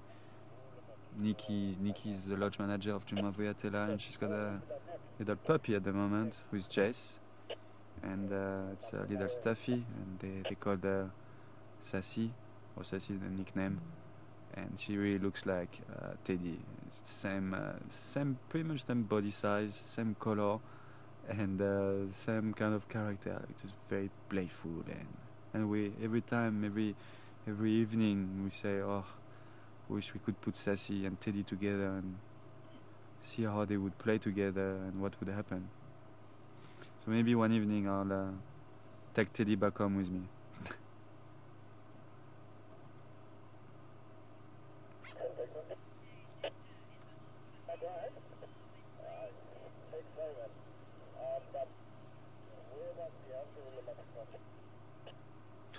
Ginger, welcome back, Ginger. Asking if this is normal behavior. Yeah, it is. They're playing. Ginger wants to know if they're playing or if they're fighting. Or they are playing. It is part of the social activities, and especially towards this time of the day, end of afternoon, they usually get active, and yeah, they just want to play with the new pup, with Teddy, and. But as you can see, so that's the female which was at the other den, eh? That's is that Teddy's mum? Because that female is the female, huh? I'm sure that's Teddy's mom. But then That's the female we saw with Tara the day and moving one of the puppy the other day. No, that, She had a big scar on her back. That's not Teddy's mom. Teddy's mom doesn't have a big scar on her back. That's another female. I don't know what Teddy's mom is, but that's the female that that's the female that we saw with Tara that I was talking about earlier on. Sure, Teddy, getting braver and that's the furthest Teddy's ever yeah, come. it's getting braver and braver. I've never seen him so far away from the den.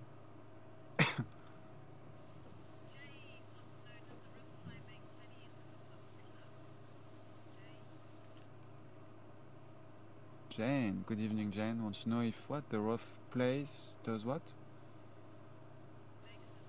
Makes them tough. Oh yeah, in a way, yes. Like every animal, play is part of training and part of getting stronger and tougher. So yes, definitely, it is part of the education and the learning process, and yeah, part of getting stronger and tougher. Definitely. I don't think this is Teddy's mom. Remember that female we saw the other day, she had a big scar on her back, right? Yeah. Yeah, so that's this one, because her left ear, this one, also her left ear's got a bit of pink and is a bit wavy, so, and that's not Teddy's mom. Teddy's mom doesn't have a big scar on her back. This is the female that we saw moving the pup the other day. So I wonder which pup she was moving. She's kind of behaving like she is his mom though. Or her mom. Sure.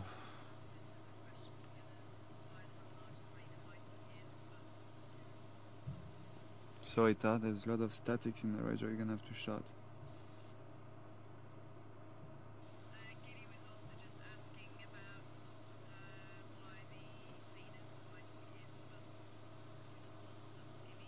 Oh, Gilly, alright.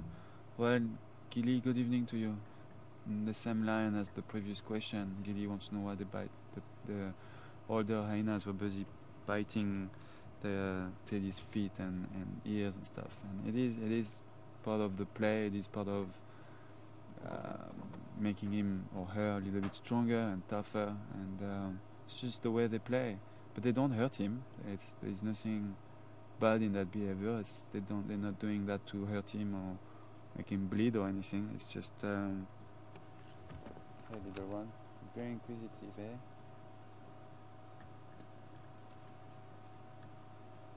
As usual, we've got a few youngsters by nice one, Mark, by the tires. Oh shit. Mark just moved slightly at the back of Ghana and they all got such a fright. It's always the same.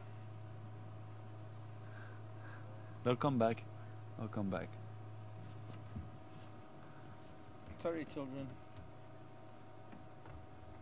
You can come back and play now. I won't do that again. So they were all on that side of the car, Yeah. eh? Yeah.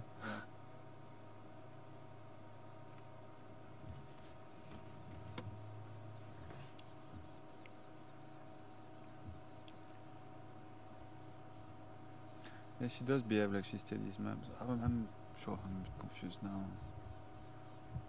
I really don't remember Teddy's mom having a big scar on her back. I remember Teddy's mom and another female, big female. She didn't have as much fur on her back either, Tara is saying. Because there was Teddy's mom and another female with a big scar on her back, which is this one. So I really don't think she's Teddy's mom. I don't know what Teddy's mom is.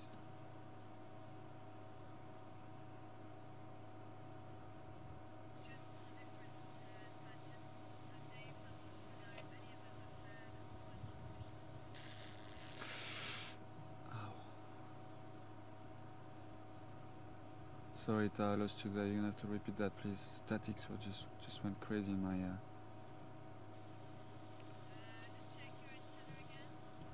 No, the antenna is fine.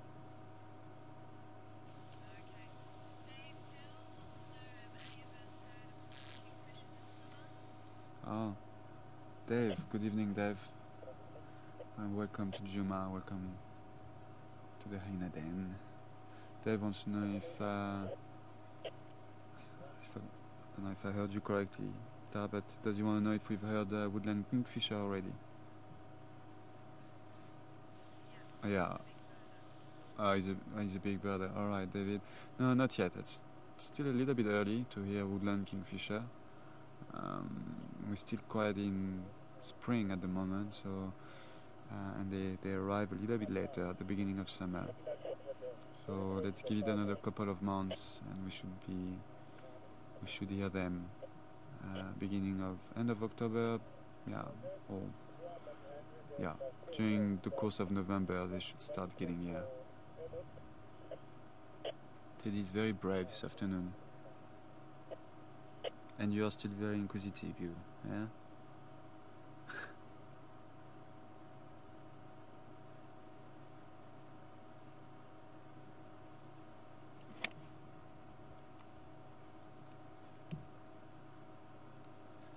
Is there any station with that Lingwe by Vubo Road, junction with the fire break?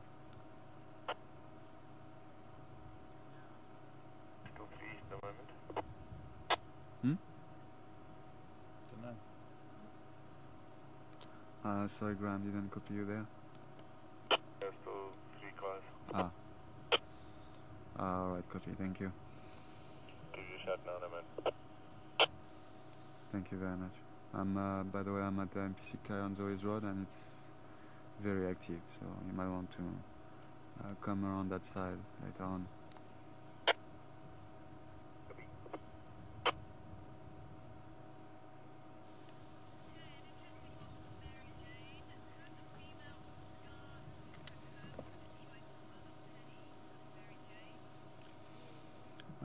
Mary Jane wanting to know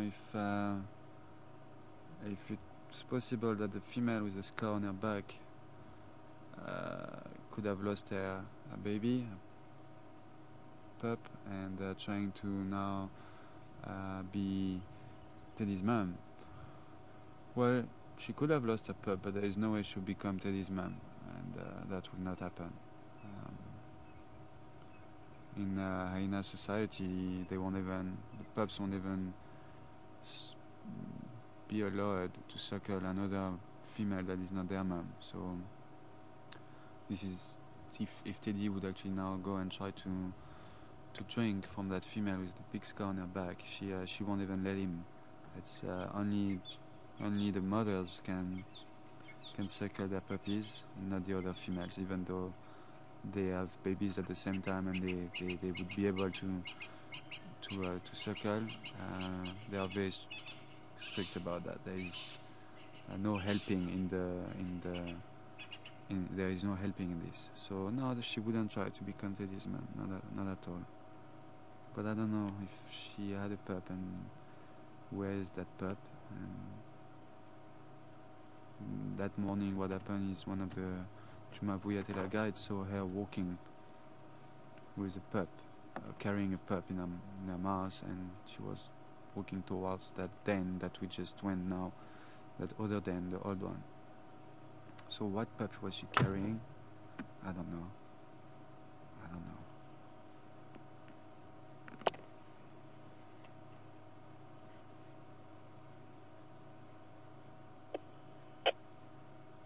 Okay.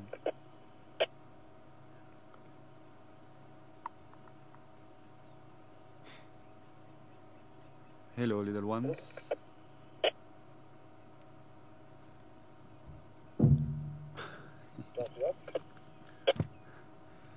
Just knock his head on the bullbar.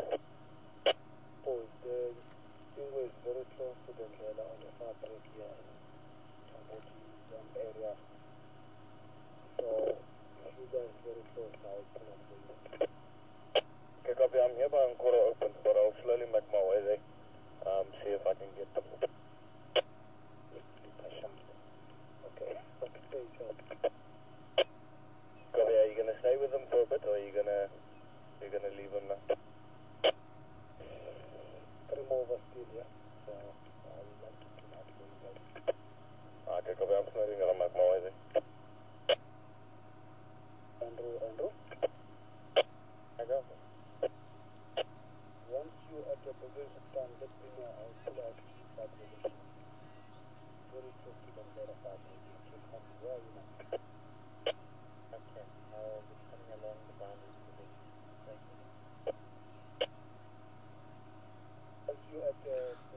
I see what you mean, Minerva. Okay, Minerva was referring to. Yeah.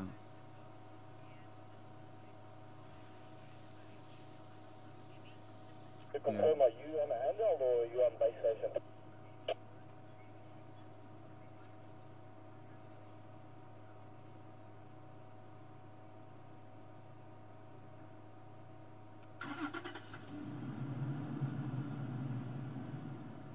Sorry, I'm just keeping an ear on the radio, guys. Hi. You going to Karula now? Oh, all right. Enjoy. Yeah. Cheers.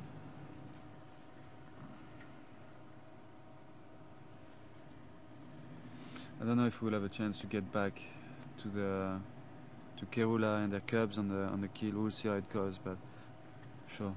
Clock is ticking. It's already 20 to 6.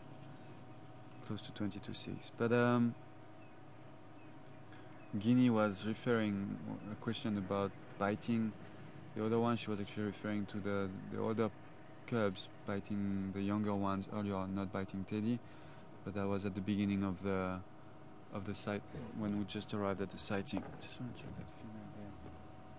Oh, she's got a scar on her back. It's definitely the one we saw at the den the other day. And she had a pup inside the den. So what now? Why are you here? What are you doing here? Hyenas. Can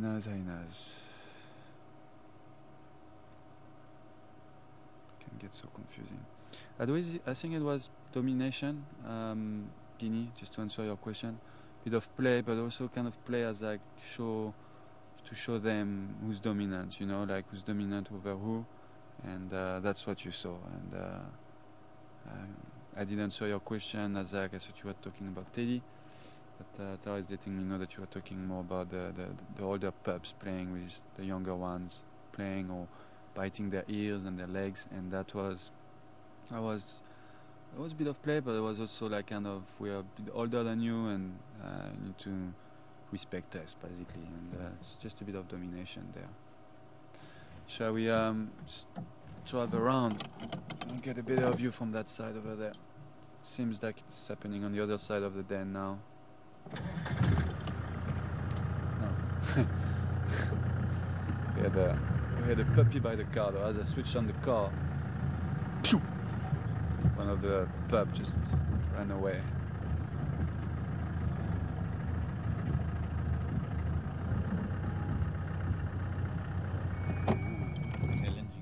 Yes, she's not happy. What you gonna do? What you gonna do when I come for you?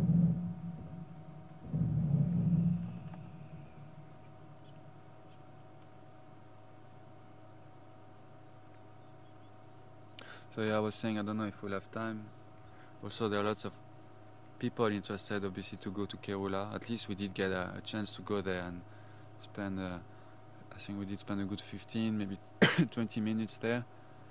And now there are lots of people obviously interested to go there. And there are 3 vehicles at the moment, so I kind of have to wait for a vehicle to pull out. But I know that once one vehicle will pull out, someone else will want to go there, and obviously that person will go first. I've been there already, so I don't really have the right to say I won't go back again. I have to give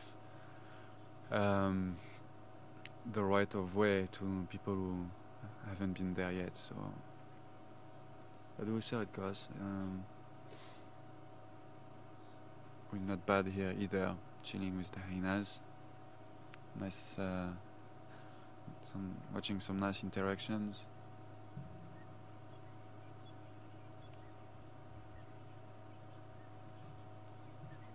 Let me reverse. Teddy is on that side now.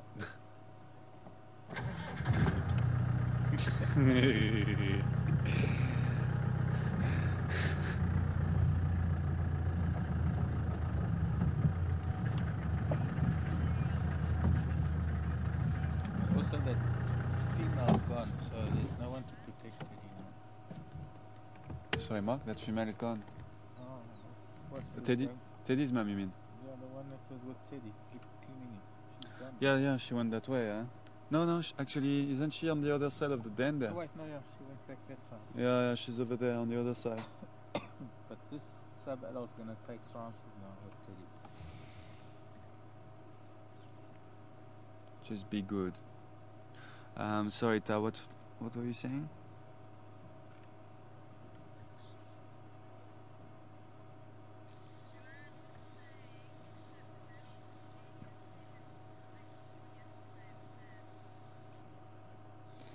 All right, okay. Joanne is saying, good afternoon, Joanne.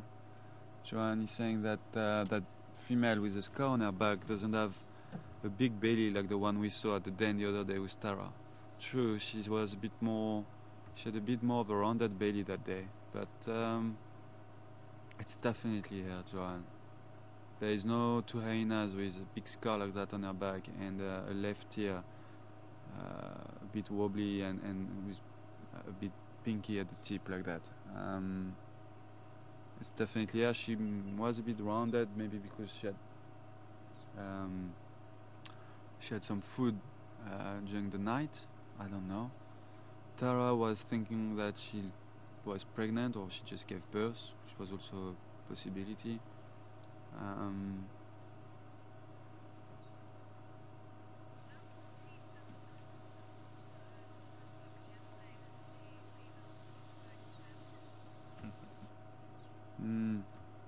Yeah.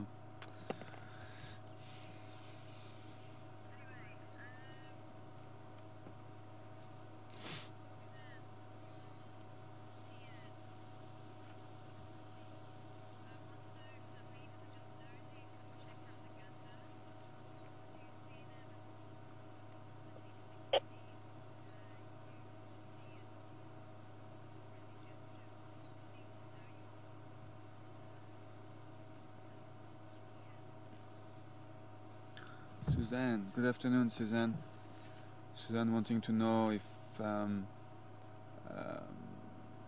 when the hyenas, when the pups come close to the vehicle, do they actually come to see us, Mark, myself, and Tara, or they seem to be they seem to know us very well, and they seem to be very comfortable around us. They didn't go around Andrew's car earlier on. And I think I do have kind of an explanation for that. It's the fact that our vehicle is really different than the other ones, by the way it looks, because we obviously a broadcasting vehicle, so it doesn't look the same as the other game drive vehicles. But also, we do spend a lot of time here.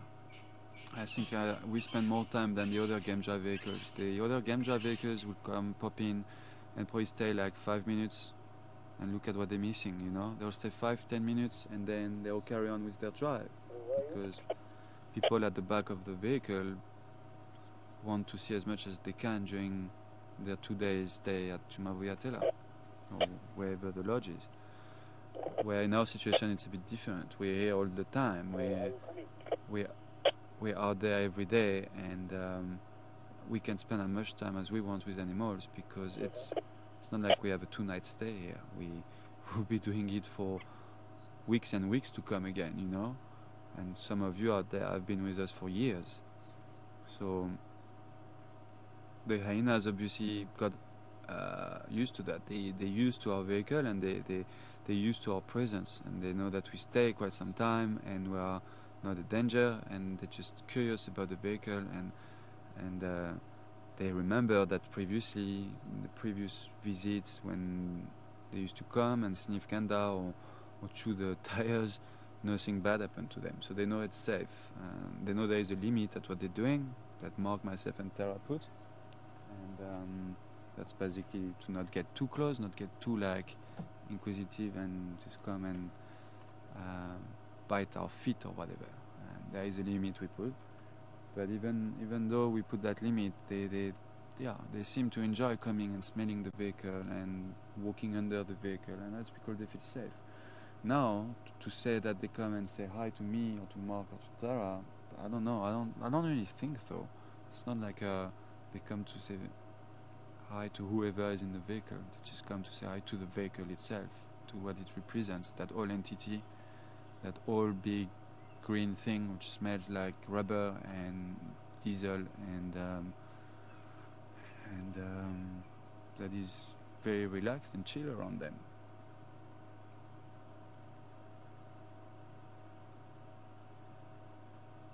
And they're not 100% sure yet, as you can see when we do a bit of a fast movement or whatever, or tap our feet, then they just get a big fright and just run away.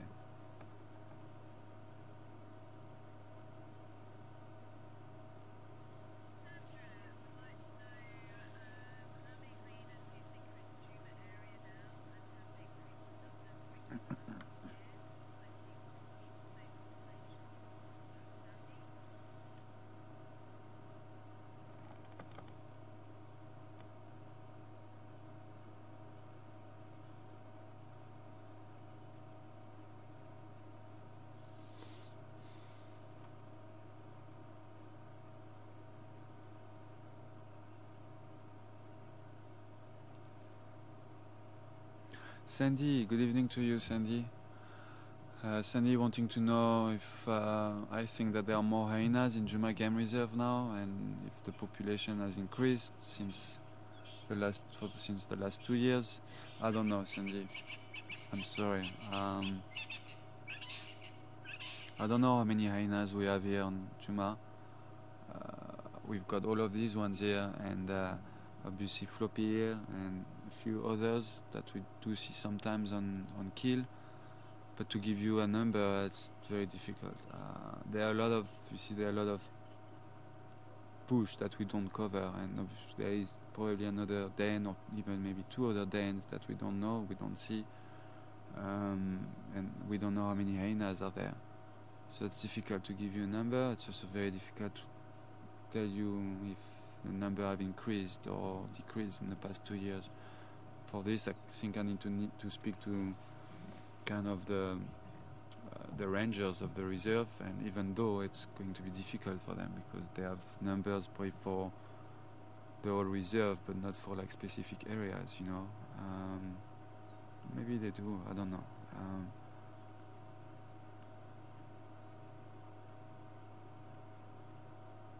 It's something very difficult to monitor, unfortunately. Okay, so someone put out, Andrew is coming in, at Karula and the Cubs.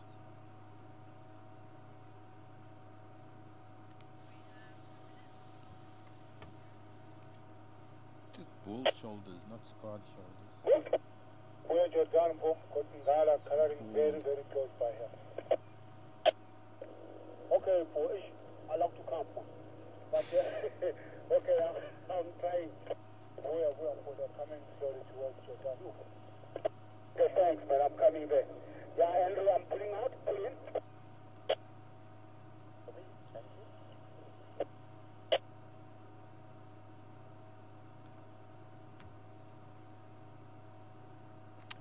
Yeah, fortunately, I really don't think we'll be able to. I don't think we'll be able to make our way back to Karula again. But I mean, even if we would close the drive at 6:30, I don't know if we would be able to. There are probably more vehicles interested in going there. There's something happening now, they're all going there. Yeah. Shame, and Teddy is left by himself. Poor Teddy, look at him, he's like, oh, they're leaving. Left alone now. Yes, sir.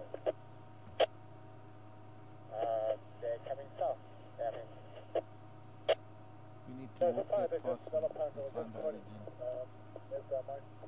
Yeah. Be nice to go and walk there one day, huh?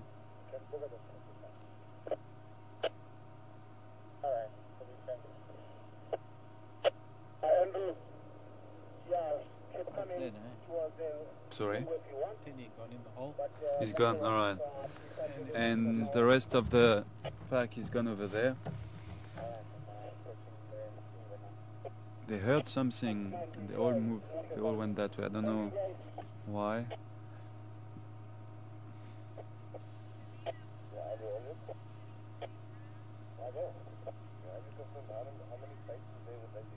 Janina, good evening, Janina. Janina wants to know when is Teddy, when Janina wants to know when Teddy will start getting his spots, turn.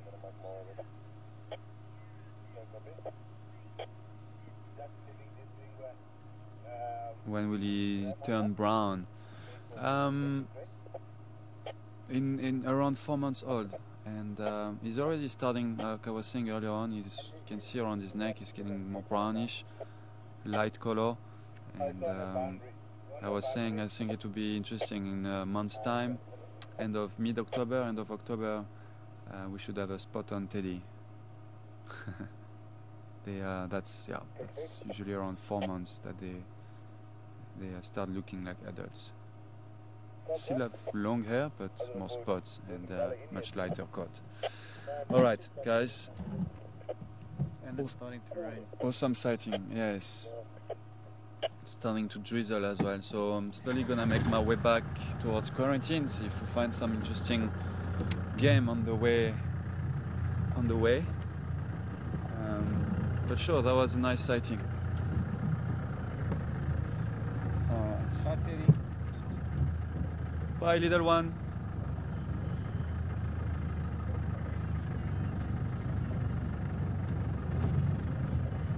Yo, that was amazing. It was amazing. Sure, that was really 2 nice sightings in a row, eh? Very nice sighting with Karula. I think my camera work was okay for it all. How is it? Managed to get some nice pics. Missed the first bit of leopard, but it wasn't clear anyway. Yeah. But otherwise it got good. Yes, that's, yeah. How you mean this camera? I thought you were talking about your still camera. No, I didn't use that at all. Ah, okay. All this. Ah, okay. Yeah, no, that was sure. We had a good. This is nice. Yeah, we had a good half an hour now with Teddy and the other youngsters. Pretty awesome sighting. But thanks, Teddy. No, not Teddy. Terry, who sent just that info about the Hyena stuff. Penny. All right. And thanks, Penny.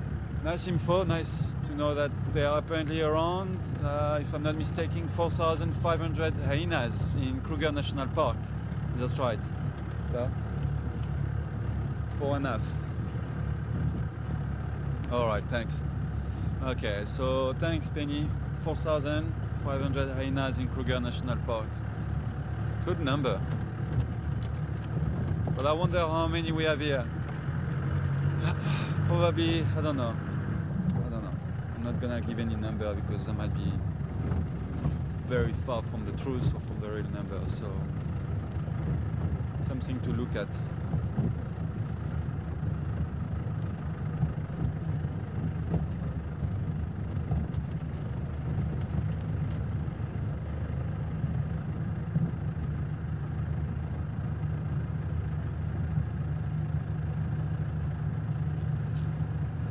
Yeah, good point. Jane, good point, Jane. And welcome on board, Jane. Jane is asking if that puppy, Teddy, or what we think it's Teddy. How do we know it's Teddy and not another puppy? Maybe that female who's got the scar on her back could be her puppy that someone saw carrying around the other day. Good point, but I really don't think so, Jane. It's a valid point. It could be. The character, just the way. But yeah, exactly. You see, we see Teddy quite a lot. We personally spent a lot of time with Teddy since we saw him 5 weeks ago when we started that new cycle with Juma TV. And so noisy here. And I've been seeing Teddy pretty much on not every day, but like every couple of days. Because even if I wouldn't be on drive, I'll be behind the camera and Tara or Mark will go there and spend a bit of time. So we've seen him growing, we know his character, and I saw him a couple of days ago, and I saw the spots getting on his neck or her neck, and just the way he or she behaves and the way the other ones are with him or her. I'm 99.99% sure that this is Teddy. Also, if that female with a scar on her back, if she would be carrying a new pup, then obviously that pup wouldn't be as big as Teddy. It would be just a new pup. They usually join the communal den if the communal den is safe, and if they have some youngsters there. They usually put them in a new den, or join the communal den when the puppy is around maybe 3 weeks old, 4 weeks old, between 2 and 4 weeks old, and that's much smaller than Teddy. That's much smaller than Teddy. So if it was their pup, it wouldn't be that big. And I'm very sure this is Teddy. Yeah.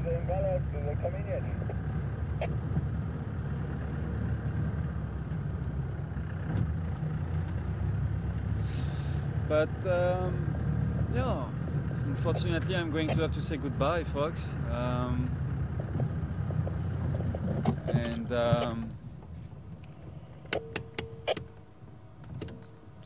I have to go and put the camera, the car on charge, so we can bring you a nice Fireside chat in 1 hour and a half at 7:30 Central African time, which is 1:30 Eastern time. And sure, I really enjoyed my drive this afternoon. I actually didn't see it going at all. It went so fast. From those nice early bulls on quarantine to Karula and the cubs on the kill to the Hyena den and Teddy. Sure, just time flew by. But unfortunately, if you want to see us a bit later, we have to put this baby on charge, and I have to go and do some editing for you. Cut a quick video about what we've been doing this afternoon with Mark and Tara, painting those t-shirts for the Rhino cause. And yeah, please just don't go away. Grab a cup of coffee or tea, watch something else, and probably in the next half an hour or so, 45 minutes, I should be able to download or upload that video on Facebook and YouTube, and then you can watch it. And then 7:30, join us for the Fireside chat. From myself and Mark behind the camera and Tara back in final control, it's goodbye for now, but hopefully see you later. And otherwise, tomorrow morning it will be Mark driving, and Tara will be behind the camera, and I'll be directing, if I'm not wrong. I think this is right. I'll see you later. Have a good evening.